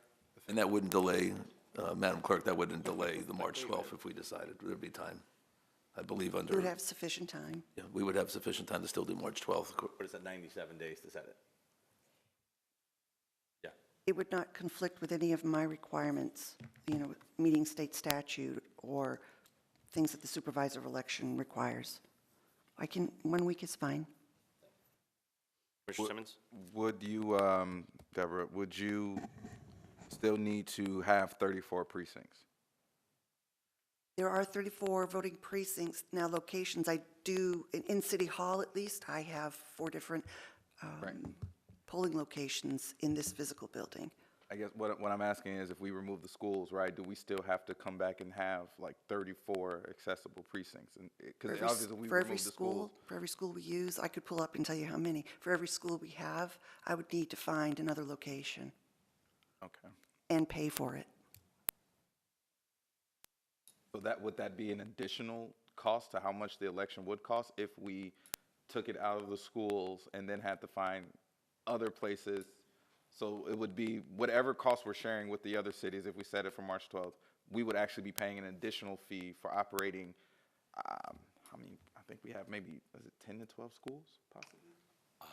I mean, I don't know the exact number, but I know it should be. I mean, we have double-digit 19 rate. traditional public schools in the Right. city. I don't know if all of them are polling places, because I haven't been through an election in a while. I would defer to you on that one. That's what I Commissioner said. Simmons. I think it's like maybe 10, but I think. I think it's almost every single of those, every one of those schools. It's almost every single one of them is a polling location. But What I, are is the- there, I think there were locations, I don't mean to cut you off, but I think there were locations that this last election cycle were not polling places that traditionally have been, like La Quinta, for an example, and Right. What do the other cities do about school? Well, what I was gonna ask next was to, as far, is there any way we would get any assistance or like some kind of guidance or something from, Broward County Public Schools on this? I did. Because this is a common issue, and I think in light of everything that's going on, we won't be the only cities dealing with something like this. I would be very interested to hear what their thought would be on this. So I'm not sure what, where to go with that, but. And just so everyone remembers, I mean, Mayor Campbell was a big proponent of not having elections during school. On Friday, March 22nd, I don't know if you can do it on a Friday, if it has to be on a Tuesday or not. If we do not have an election with a currently scheduled on, say, March 12, we have to get permission from the supervisor of elections to hold an election on a particular day. The only reason why I'm asking is because November 22nd is an employee planning day. Students will be out of the schools, and that would make more sense. And considering Mayor Ryan and Sunrise went ahead. Did you say November 22nd? I'm sorry, March 22nd. I'm thinking elections. Mayor Ryan from the city of Sunrise, God bless you, went ahead and was asking cities to go ahead and support in not having a school open on election days. I mean, in the week, we could reach out to the school district. We can talk to the other cities that sign on to that and see what their plans are. Maybe it won't just be us moving our election from March 12th. maybe we can get other cities to go ahead and do it, or get the schools to go ahead and cancel and go forward March 12th. But I just think that's a big concern for people, and Commissioner Simmons, you of all people know how things are a little different in schools nowadays. Is that spring break? It's not. Spring break will begin, That Friday, right? correct? Lower turnout. Our next would be But there's June also a 5th. vote by mail option also. Just saying, I mean, like, I know that's an option. we can look at other dates, what I'm saying. I think giving I did- staff the ability to go didn't ahead have- and do didn't some have more on that research and come mail back to us in a option. week. And if March 12th is the only day that works, then that's what we're gonna have to do. But I would like to give them the ability to go ahead and reach out to other communities, reach out to supervisor elections, see the cost difference if we went on our own compared to going out and looking at other sites and seeing all those information. And this way, we are as informed as possibly can be when setting that date, and nothing changes in a week. If we're looking to, can I just jump in here for a second? Of course. If we're looking at a different day that's not a Tuesday to begin with, then, I mean, I'm just throwing it out, I don't have a preference either way, but then do we look at a Saturday, for example, when schools would be closed, and you do it, you know, before spring break, so you do it March, whatever so the 12th is Tuesday, I'm assuming? Yes, sir. Whatever that Saturday would be, you do it on that Saturday versus, so schools are closed. I don't know what the implications are of having an election on Saturday, but if we're That's changing why I the would date ask staff to anyway- go ahead and take the week to go ahead and get that information. Does that make sense? We So would if need that's okay with permission the commission, from I would ask that we go ahead and Superintendent's push this office. off for another week. Let staff go ahead and look at the various options and come back to us with that. Well, I would say that I definitely was set on setting the date and moving forward, but in light of recent comments and different things that I've heard, I would like to see more information to kind of figure out our best course, and at least have all the information. And so if anybody that is preparing to run, I'm sorry, but hey, we got to make this decision for everybody, and what's in the best interest of everyone, but I'll Especially our children. leave that comment there. Thank you, Mr. Simmons. Commissioner Daley? So can we at least kind of do give staff some direction as to kind of a preference, if you will? You know, at least for me personally, if we can hold it on March 12th, especially if there's a cost savings, and we can accommodate those precincts that are contained within schools somewhere else, my preference is to put it on March 12th, right? Save the cost, do the traditional Tuesday, don't have to get additional approval, all that other stuff, but that's up to Deborah and her ability to find locations to adequately house the precincts. After that, I'm open to, you know, look, if that's not an option and it's gonna be an issue with schools, I'm happy with finding another day. To me personally, I'd rather it be a weekend, weeks out from spring break, rather than the employee holiday the day before spring break starts, for turnout reasons. I didn't even look at spring break. I honestly just thought about this right before the meeting. It's not a, I would say, like, can we establish, I mean, is everybody kind of on the same page there? my preference would be that, as a body and as the other cities that signed on to this asking school to be closed, to sit there and look, we are a large percentage of Broward County, the city of Coral Springs, and we start adding in other cities that are having this election. My preference would be we ask the school board to go ahead and make that a teacher planning day. They built in extra days this year, specifically for hurricanes and things. That's what I was gonna which, ask, is that thank even God, feasible? God bless, we did not have to go through that this year. But I think that would be the preference of me, would be hold it on March 12th, but get our kids out of the schools. So that would be my preference first, but I would think staff can go ahead and look at all the various options like that.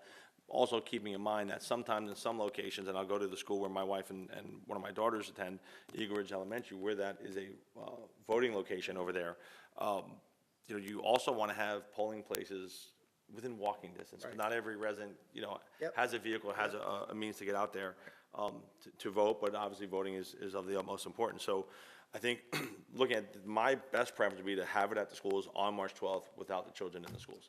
But I think we should go ahead and try to exhaust all options before we go ahead Can I and make a change my decision. pecking order then? I'm good with that as the first. That's okay, one. but I think that's reasonable, correct? Is that okay with everybody then? We can push it off for a week? So just clarification. So we're saying, we would obviously try to move it, you know, for a week to the next meeting, but also we're asking staff to, one, Deborah, in this instance, one, looking for alternatives to the precincts and what the cost would be, for that March 12th date, if we want to proceed on that March 12th date, that's one. Two, we're trying to see if we can get the school board to move that into a teacher planning day, at least for just Coral Springs, which I would love for us to try to ask for as well.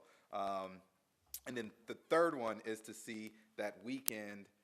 I would love to see it that Saturday or of the 12th. Following the 12th, yeah. Now I have to ask John, and forgive me for not knowing the exact date. Is that anywhere near St. Patrick's Day? It's always near. We're near now. But it's okay. But the only thing to temper expectations, Sunday. Deborah and her It's staff are Tuesday to Sunday. fantastic, but we will be trying to get the responses back from the supervisor election and the school board, which we will do. I'm not so sure we'll have those answers. Certainly we won't have all of them. And I do have 15 schools that I'll have to find Or locations for. the- 15 school kids. Question. And just one other issue, if we do wait the week, there's no downside if we decide to go back to March 12th, except for one downside, which is that you could qualify by candidate petitions of 4,044 signatures, which would be due a week from today. We've never had anybody be able to do that. I don't think it's physically possible to do it within a week, but just so you know, that technically could be done within this week. It's never been done. I don't think you're really creating any substantive difference in your election. Pretty good due diligence there, Mr. City Attorney. Commissioner Carter? So Deb, for the effort that you've put into trying to reach the supervisor of elections so far, you feel that one additional week is going to? Well, I'm gonna march down there. It's my only, Okay. As all of us can go ahead and make phone was gonna calls also, stake out the and write emails and letters and things to try to do that. Okay. to Yeah, try to because I know exhaust we've all haven't been options before successful moving so forward far, with so that's why I was wondering what is an additional week is going to do. But if you're going in person, that will definitely make a difference. We don't need to have a motion on that, correct? We just pushed off for a week without having a motion. You've just decided, you have to have this election, it has to be no less than 90 days, and you've decided you're going to make that decision next week that okay with at the everybody? regular scheduled commission meeting. So are we setting it to a date certain, or we don't even need? No, this is no public hearing on it. Okay. Okay. That is that. Almost there. So for those of you watching, special election will be decided, I believe, next week.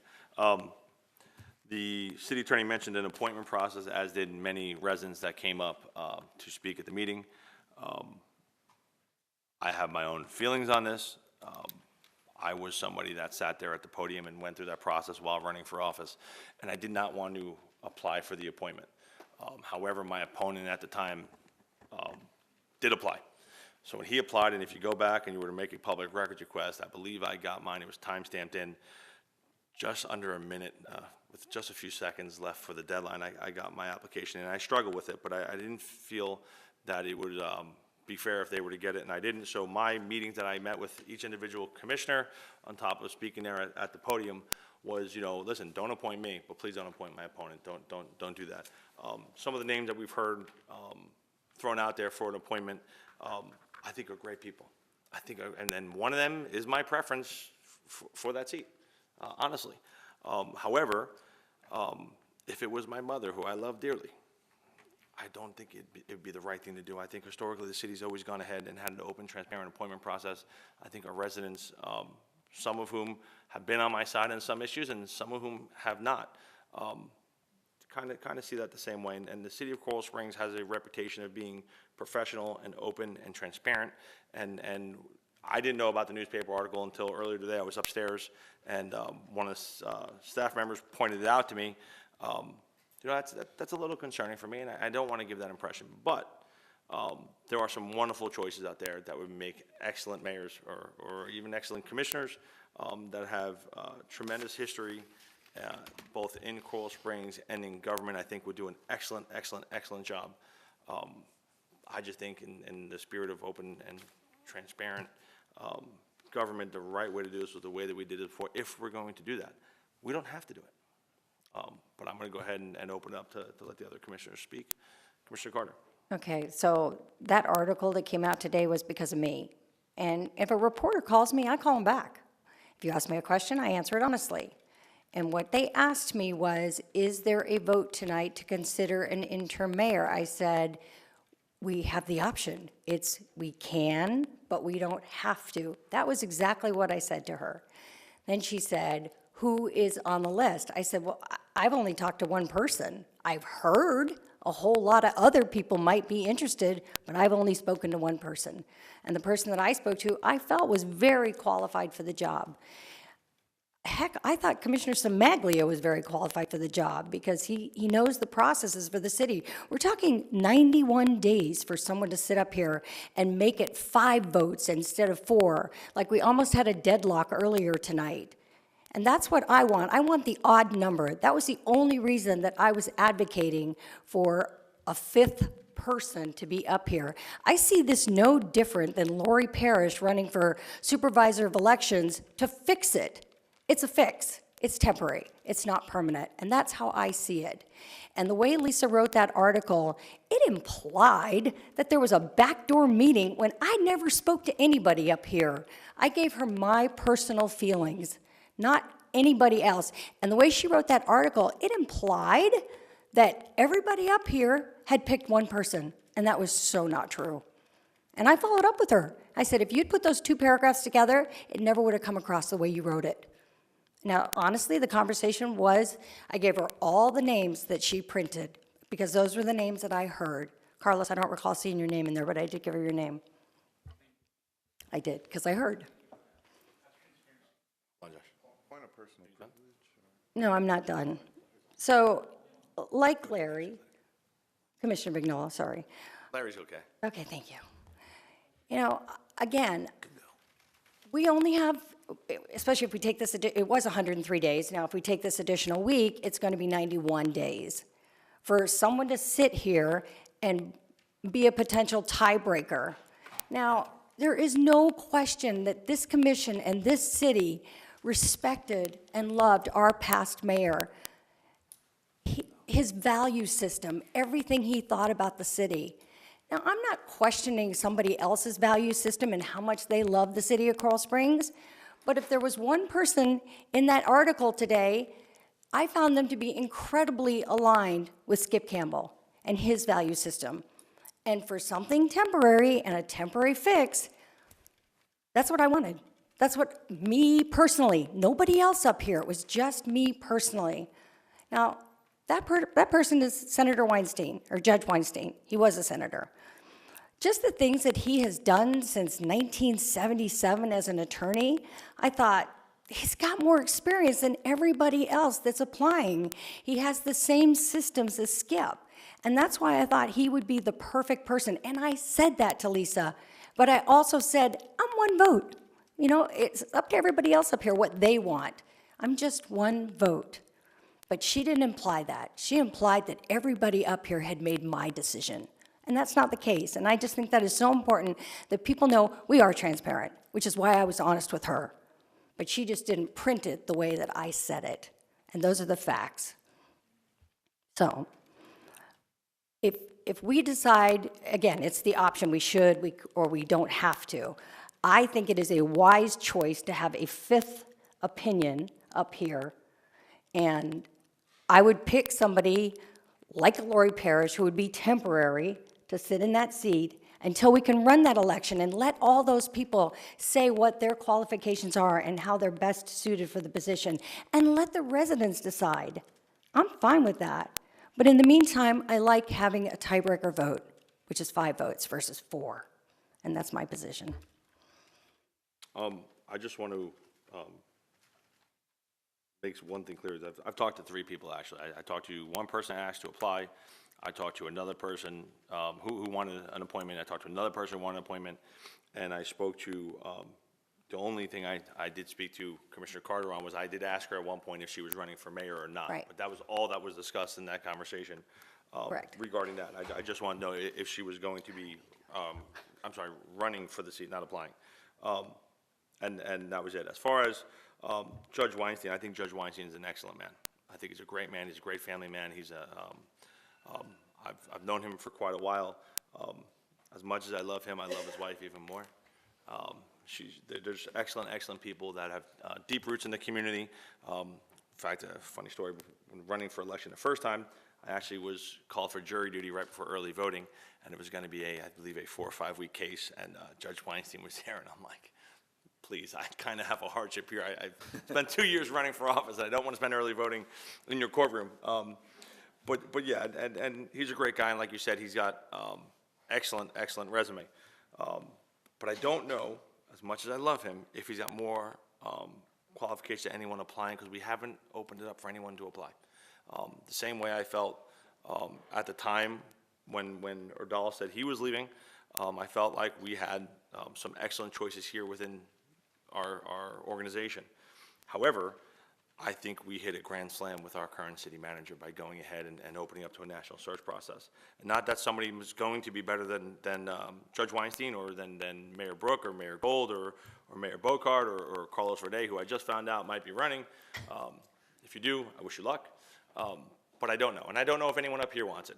The one thing that stuck with me when I first heard of a possibility of an appointment was former Commissioner Smaglia, because of the fact that he's been up here. He knows what we've gone through over the last 4 years, plus attending meetings for probably a year and a half before that with running. I'm not necessarily set on appointing anybody. I'm not. But I have some concerns because we do have some big votes coming up. We have some very large votes coming up. And some of them are going to alter the direction of the city for decades. And prime example is going to be the charter school and where that moves. And that's something that really, when we talk about bringing a business in, there's a potential to bring in a billion-dollar corporation headquarters into the city of Coral Springs if we do this right. And so for me, without having that type of information and stuff, it's very hard to make an appointment, not knowing those things. And you know, Mayor Brook will tell you when he was up here and people were at the podium, they asked him questions. They asked how you felt, whatever. Mike Singer, I forgot he applied for that actually. But when he applied, you know, one of the things that prevented Claudette, who loved Mr. Singer, was she didn't want to take him away from his job as a teacher. Sorry, Commissioner Simmons, and take away him from his students. So there's different things like that. I think we as a commission owe it to our residents and to the people that potentially might be running for the seat to go ahead and do it. And again, it's more of a, this is the way it's always been done. It's open, it's transparent, and some of the concerns from our residents, I think, are quite important. Commissioner Debbie. So we're Mr. just Simmons? kind of speaking on if we're gonna, was a motion made or? Nope. No, we're Okay. just discussing. All right. Point or don't. Right. Kind of to echo a little bit of what Commissioner Vignola said, there are some very wonderful people that have made their interests known and wanting to be, fill in the vacancy until the special election. I just cannot find it within myself to allow someone to sit here and make decisions for the people of Coral Springs if the people of Coral Springs did not select them. I understand that we may have some big votes coming up and may put us in a situation where we could be locked and we're going to have to hash it out, but I'm sorry, that's just the reality of our situation. And it's not a slight against anyone. Like I said, very wonderful people that have made their intentions known to sit in the mayor's seat. But I cannot and I just will not interfere with the will of the voters. I think we're just going to have to figure out what we got to do as a commission until the people of Coral Springs elect their next mayor. That's just kind of my comment on that. So this is a situation that no one up here envisioned or frankly wanted to be in. Hell, if I could have, and I think if we could all have Skip Campbell back, we would in a heartbeat. And that's not an issue, that's not an option. So we need to make some tough decisions. And you saw it tonight. I don't know if you caught it, but on at least one of the issues, it was about to be deadlocked. It was about to be 2-2, and the issue was gonna die. And there are some issues that are very time sensitive, like the charter school. And a decision needs to be made. And if it's going to be a yes and it's going to move forward, it needs to be made quickly. There is no additional time. There is no spare time, or we lose the opportunity. We're out of an entire school year cycle if we mess this up.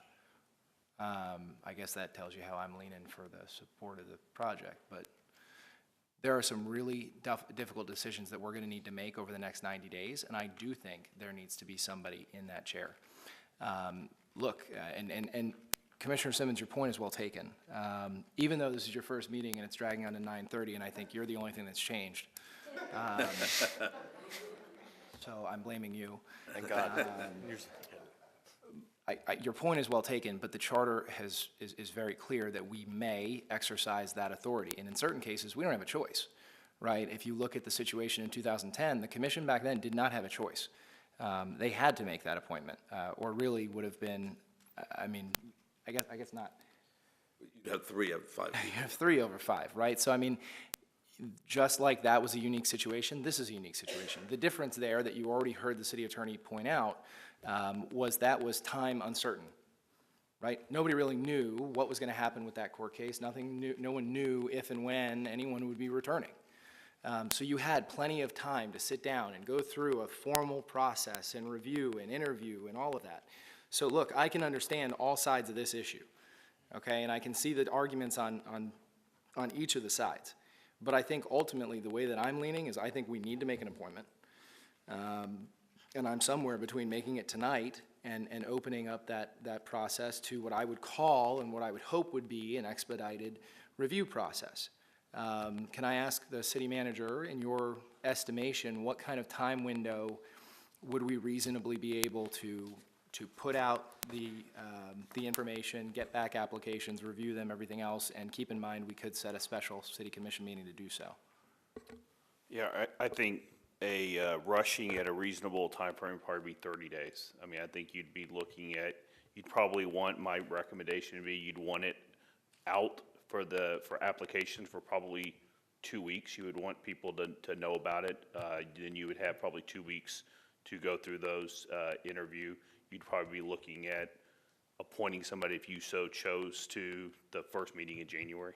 But obviously, it would be the process, whatever process you would want to create, so it could be as fast as you want. If you believe it's reasonable to give notice to Friday, you could do that.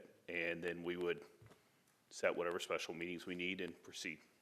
And if I could just chime in on the historical, because I thought the last process was longer than it was. They did 12 days for the applications to be due, and then they met 2 days later. So on the 31st, they had a meeting of March. April 12th, the applications were due, and on the 15th and 16th, there were 46 people, and I do remember this at the old City Hall. 1 minute per person to go up and speak. And we couldn't fit all 46 And then in they the room. started ranking them, and we can find out a little more of the detail of that, but I do believe they started ranking them in maybe your top 5, or however they got it down, and they took 2 days to do it, but they did it. So in that case, and I was surprised by this, they did it in about 17 days. Now, month of December is a very difficult month for most people, but. I wanted to, and the reason I asked is because, look, regardless, whether it's 17 days or 30 days, that's eating into the 90 days, right? Where we will conceivably have to make some of these decisions. Now, let me be very clear. In terms of the names that have been offered, I think a number of our mayors have served wonderful terms and made incredible impacts in this community, and I think it's great that they're willing to step up and throw their name into the ring. No problem there. But for me, and actually one of the comments that I made to Lisa today that mysteriously did not make it into the paper, is that, look, Skip has tremendous shoes to fill. Not just mayor. He wasn't just a mayor. He was a pillar of the legal community, of the public service community, of this community. So hell, I don't think you'll ever replace him. But I think we need to come as close as possible. And I will say that one name that has stood out, and to the people earlier tonight, frankly, that came up here and tried to insinuate there was some sort of sunshine violation or some other violation, I don't take kindly to that. You're welcome to your opinion, I'm welcome to mine. You're not welcome to your own facts, sir. So what I would say is that out of the names that I have seen thus far, the name that comes even remotely close to Skip Campbell is Peter Weinstein. Has served this community in so many different capacities. By the way, Peter, no offense, also a bigger fan of your wife, but that's not saying much. Or that's not saying much. But I think in terms of being that diplomat, that statesman, there are so few of those people left. And to have the opportunity to appoint someone of Peter's stature, of Judge Weinstein's stature, goes a long way. So therein lies part of the problem here. I think if you've listened to the conversations up here, we're all kind of torn. And I can, as I mentioned earlier, see all sides of this issue. And I wonder, is there some sort of middle ground, whether it's an expedited review process or what? But I wanted to lay out where I am and what I think on this item. And to Joy's point, to Commissioner Carter's point, this is temporary. This is temporary. This is not usurping the will of the voters. This is not anything like that. Because as a matter of fact, the voters are going to get to decide one way or the other. So let's let them decide, right? We're going to set that special election date next week. But until then, this city's got to move forward. And I think this city needs to come together. I think that's one of the biggest holes that needs to be filled. We may not have always agreed, and certainly I've not agreed all the time, 100% of the time with folks up here, but Skip Campbell helped bring us together. Heck, and you heard me mention it a couple weeks ago, we would have some battles up here, and I was impressed with how I got laid out by the senior statesman in the center chair. I think we all enjoyed it. Thank you. But I don't want to hit the brakes, and I don't think Skip would want us to hit the brakes. I think we need to make a decision and we need to move forward.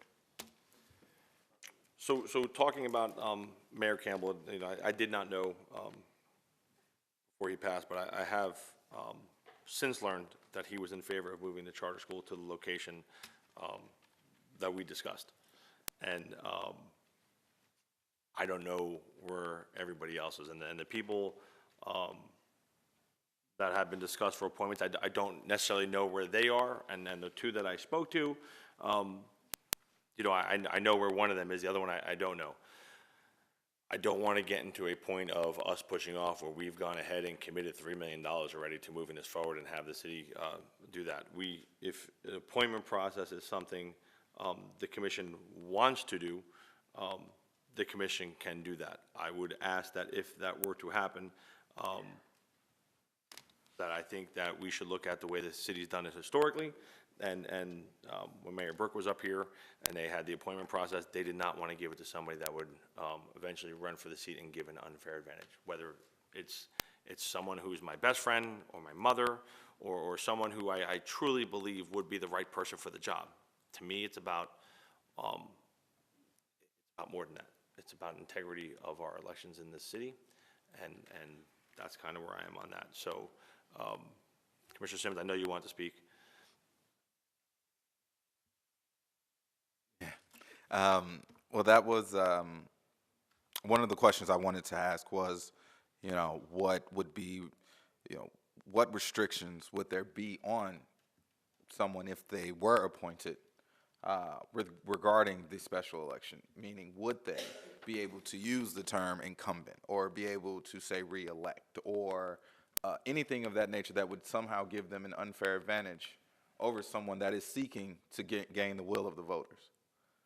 So from a legal point of view, there's no restriction that has to be put on them, but a restriction could be put on them. Could not say re-elect because they were not elected. Could be if they did run. It could be keep, or it could be something suggestive of that nature that I'm already here and I'm already your representative. There's restrictions on the Commission on Elections on what you can say. The big term is re-elect. I remember the yes, rules. And you can't say re-elect. Okay. Commissioner Daley, I completely, I agree with your reasoning. I understand that we do need to have some unifying force in this city. I do agree that Skip was more than just a mayor. Definitely he's touched us all, and many of us all in this room in some incredible and amazing ways. I just cannot allow someone to walk around the city saying, I am your mayor, when they weren't the ones picked. And I know it's temporary, Commissioner Carter, I get that. But I can't let somebody walk around the city saying, I am your mayor, when you weren't selected. I can't. And I understand that we are gonna come up into some big decisions, and maybe, I'm my first meeting, you guys let me go till 10 o'clock, so now I'm used to marathon meetings. Mayor Campbell would kill me for this one. I mean, I guess if we were to go with the I don't know what you called it, the application process. I guess maybe I could budge on that, but as far as us appointing someone tonight, I am not for that. Okay.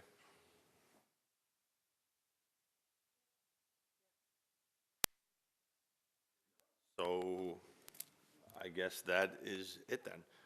Mr. City Attorney, is there any other comments you may have? Well, this item, it's up to you whether you want to move forward or not. If you're done with this item, I have nothing further, but. I believe we're done. Okay. No, I have nothing further. So with that, for those of you that don't know Mayor Campbell well and how he ran meetings, he was very, Sorry, I don't mean to interrupt. So basically, in essence, not going I believe so. There's, I'm sorry, hold on. I'm gonna listen. Hold on a Leave it second. Hold on. I'm sorry. That was my question. Yeah, I mean, there's no motion on the floor. And since we're at this point, Well, I was gonna say, Mr. Goodrum, can you explain again the process for the applications? I guess, or what would be the best time frame, or, because I mean, if it takes 30 days, I'm sorry, I don't know who, somebody. here to there, but it's okay. Oh, In I'm the future, sorry. no, I it's fine, apologize. it's fine, it's fine. 9:30. Yeah, There is no process. You would create it. determine what the process is. We have no policy and we have a historical precedent of what happened. That's what I read you. This does not happen, it's very rare that it happens, and it's never happened in this manner, and this is one vacancy as opposed to two that we had back then. So it's up to this commission to determine what process you would want to follow if you wanted to go forward.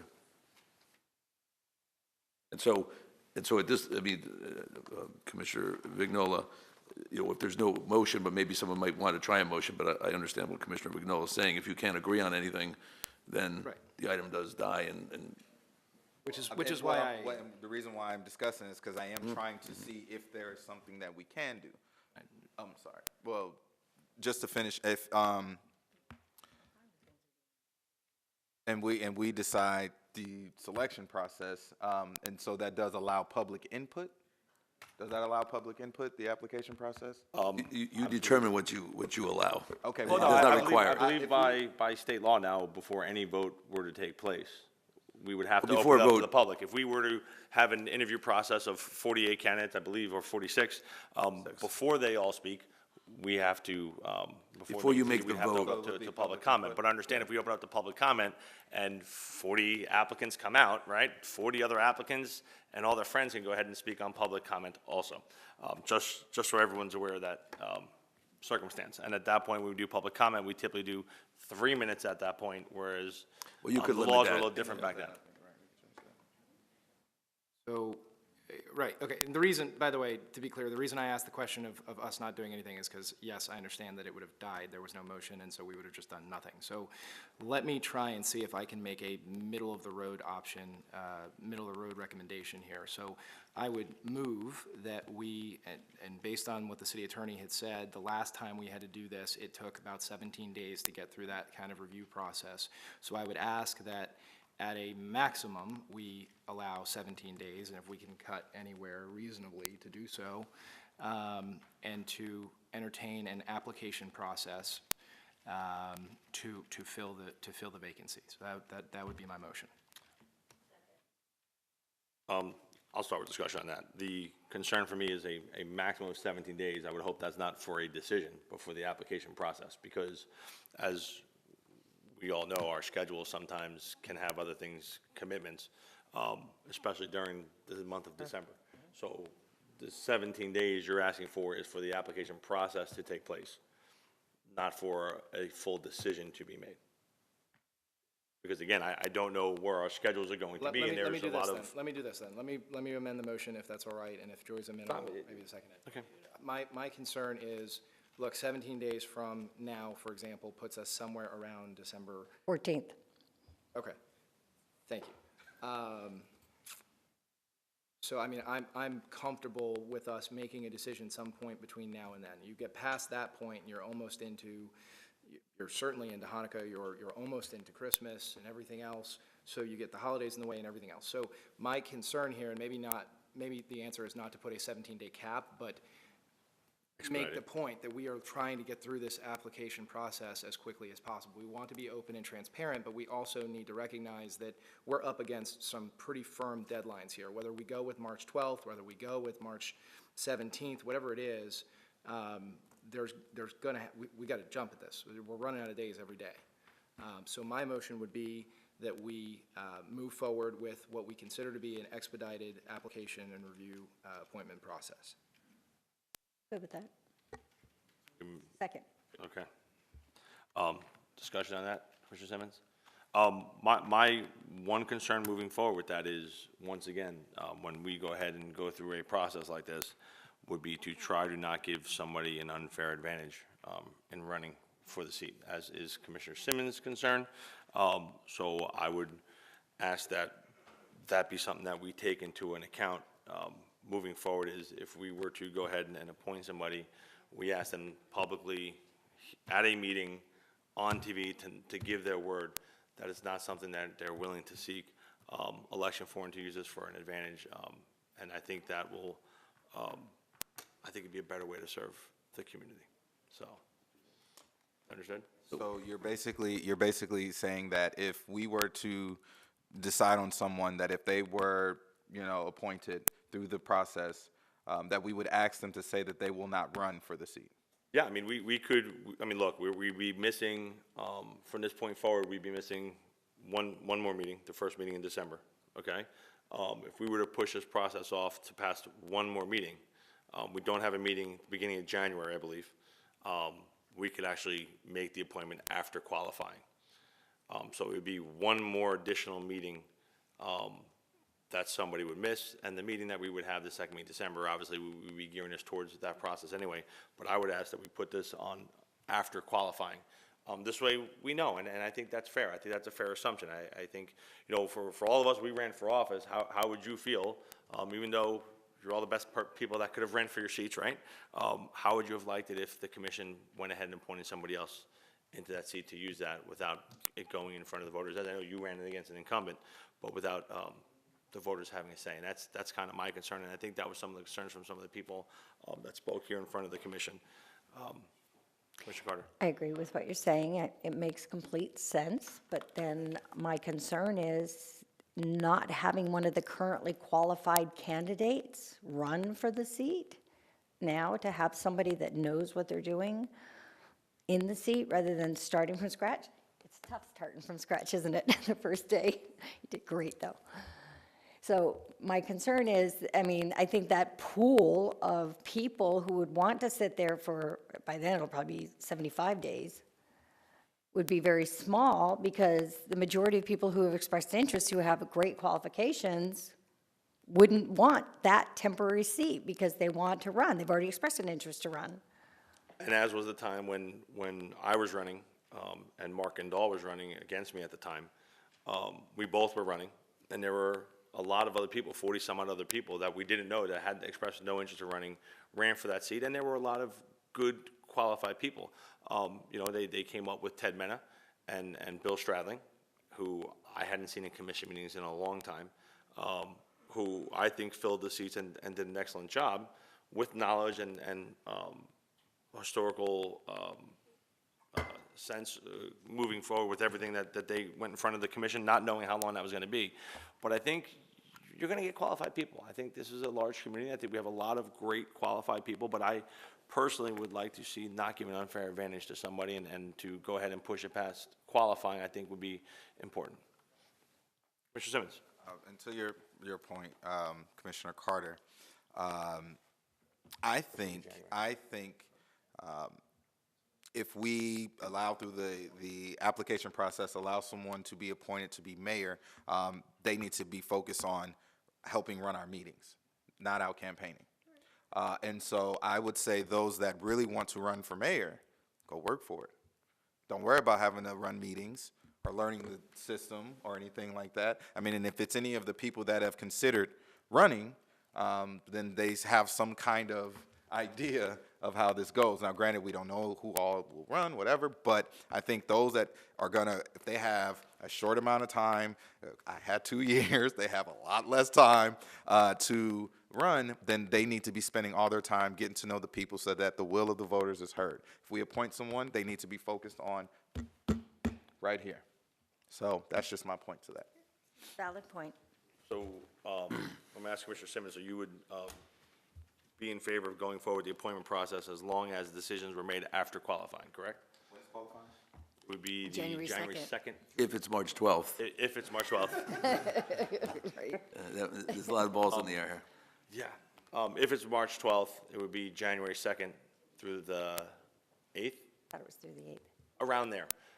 But we wouldn't have a meeting that first, a meeting in January, so we could still potentially do it the second week of January after qualifying, and still before that next commission meeting, and have them sworn in before that next commission meeting, and we would potentially only be missing one meeting or zero, depending on time frame with the second meeting in December. How many meetings, I'm sorry, I mean, how many, I'm sorry, I don't know all the meetings. So basically, we have the How meeting, many more meetings do we have coming? we have next week, which we could not get this done in time. Of course. Okay? We have the second meeting in December. Okay? Which probably would be hard to get it done in time for that regardless. The first meeting in January, I believe, is canceled because it falls on January 2nd. So if we were to wait a week after that, that would be January 9th, which would be after qualifying for a March 12th election. Can I jump in for a second? Commissioner Because Daly. it's not just the meetings, right? And especially if you're putting someone in that seat, they need that time to get up to speed. So look, if we do an application process and one of my colleagues wants to ask every single applicant if they're planning to run or whatever, and uses that in their determination, fine. But we're cutting out, let's say, 20, 25 days worth of time by waiting, probably more, until the first or second meeting, or whatever the first date of the first meeting in January would be. And that's 20 to 30 days worth of time for them to get up to speed. It's not just about the actual physical meeting. It's more than just running the actual meeting, because they're still gonna have a vote and a say. So my concern is, if you wanna ask them during the application process, that's on you guys. My issue is, I want somebody in that seat potentially as soon as possible. And if that's 17 days based on historical precedent, then that means they can kind of start getting up to snuff through the holidays or whatever, right? But I don't want to hold off and just assume that somebody's going to do their due diligence that may get the appointment the second week of January when it's still a March appointment. I just think that, judging by Commissioner Simmons' comments and my feelings, we would not be comfortable voting for somebody, to appoint somebody who would be running for election. So And you don't the have to vote for safest and them. smartest way, but we don't know. And the safest and smartest way to do that would be to go ahead and do that after qualifying. Anyone who is interested in being appointed, my guess would come out to any meetings, because all of our meetings where we sit there and discuss things are public record and open public meetings, and they're more than welcome to come in. And as, when I went through this process before, they could sit there and meet with each one of us. And I know, Mayor Brooke, I keep picking on you because you're out there, but I'm sure you met with probably 40-some-odd people, or at least 30-some-odd people, and spent a lot of time going and doing that. And I would hope anyone that would go through that process would get up to speed now to go through that. But I would, as Commissioner Simmons also, would be very uncomfortable in doing it any other way. So if we're going to do it before qualifying, I would count me out on that. So.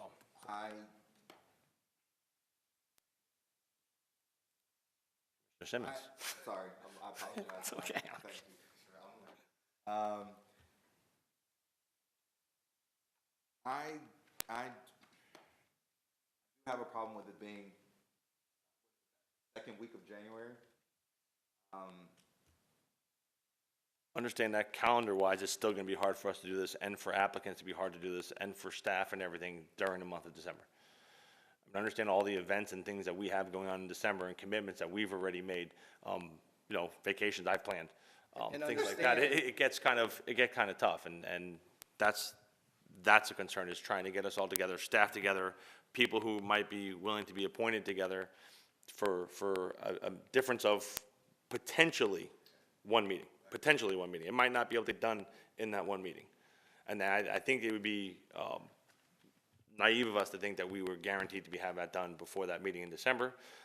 Traditionally, being up here for 8 years, that second meeting in December, I think only one time we had, actually, looking back now, it makes a difference. 2 issues over 8 years, and that second meeting in December, that really was kind of importance. One of them, I had to leave my daughter's Christmas recital, which to go ahead and place a vote on going with a single source radio system. Actually, that I'm glad I left that meeting now. But usually that's not something that many pressing issues going on. It seems like the commission went ahead and pushed everything of significance onto the November 28th, 2018 meeting. So I can't see us having that many pressing issues coming up. Mr. Chair. Commissioner Daly. Thank you, sir. So it's not, again, it's not the one meeting, it's the 30 days of time that we're going to lose. And it's not, yes, I understand that the holidays are coming, and yes, I understand that there are deadlines, and yes, I understand, but this is also an extraordinary situation that literally never happens, and frankly, I wish had never happened. But that's where we find ourselves. So if people need to bend their calendars and schedules to potentially accommodate this type of situation, I don't think that that is too much to ask. So there is a motion, there is a second. Mr. Chair, I would ask that unless anyone else has anything else to say, we vote on that motion. I would ask the city attorney to go ahead and restate the motion, just for clarification. Yeah, I think you should restate it. It's a 17 days, and I want clarification on that, too. We're taking the 17 days out. Okay. My motion is simply to start the, as expedited as possible, keeping in mind that the last time this was done, it was historically done within 17 days, the application and appointment process to fill seat 1 of the City of Coral Springs. And if that motion passes. Restating, or did you want Joy to second? There's a second. Killing me. It was to, this is what happens when we go till 10 p.m., Josh. With all expediency, start the application and appointment process for seat 1. Okay, and so what that means from the managers of my perspective, so you know, is we would put out, certainly on our, on whatever we will send out and on our website, that there's this application process. We will use an application that is very similar to one we used before, which simply, provides all the information, whether you have any relatives that are employees here, because there are certain conflicts that you can't overcome with that, whether you have any code violations, why you want to be the interim mayor, and any qualifications that you have and commitments to the clubs and organizations and committees you've been on. And then we'll distribute it all to you. I think last time we used a 12-day window to get those documents back, and we can send them out to everybody. And then this commission can decide when they want to have their meeting. Although not legally binding, my guess is I would ask on that list. We ask if they are intending to run for that position. We also had that on the application, and you can use it or not use it depending on your opinion. I'm going to go ahead and have the vote. All in favor? Aye. Opposed? Aye. And that's it. So, and like I was about to say earlier, the meeting went a little late, and for those of you guys that don't know Mayor Campbell and how he used to run these meetings, he was very impressive trying to make these as short as can be. I think in some weird type of way, some of these things that happened to get pushed off on us was a way for Mayor Campbell to look down on us and get a giggle. With that, this meeting is adjourned.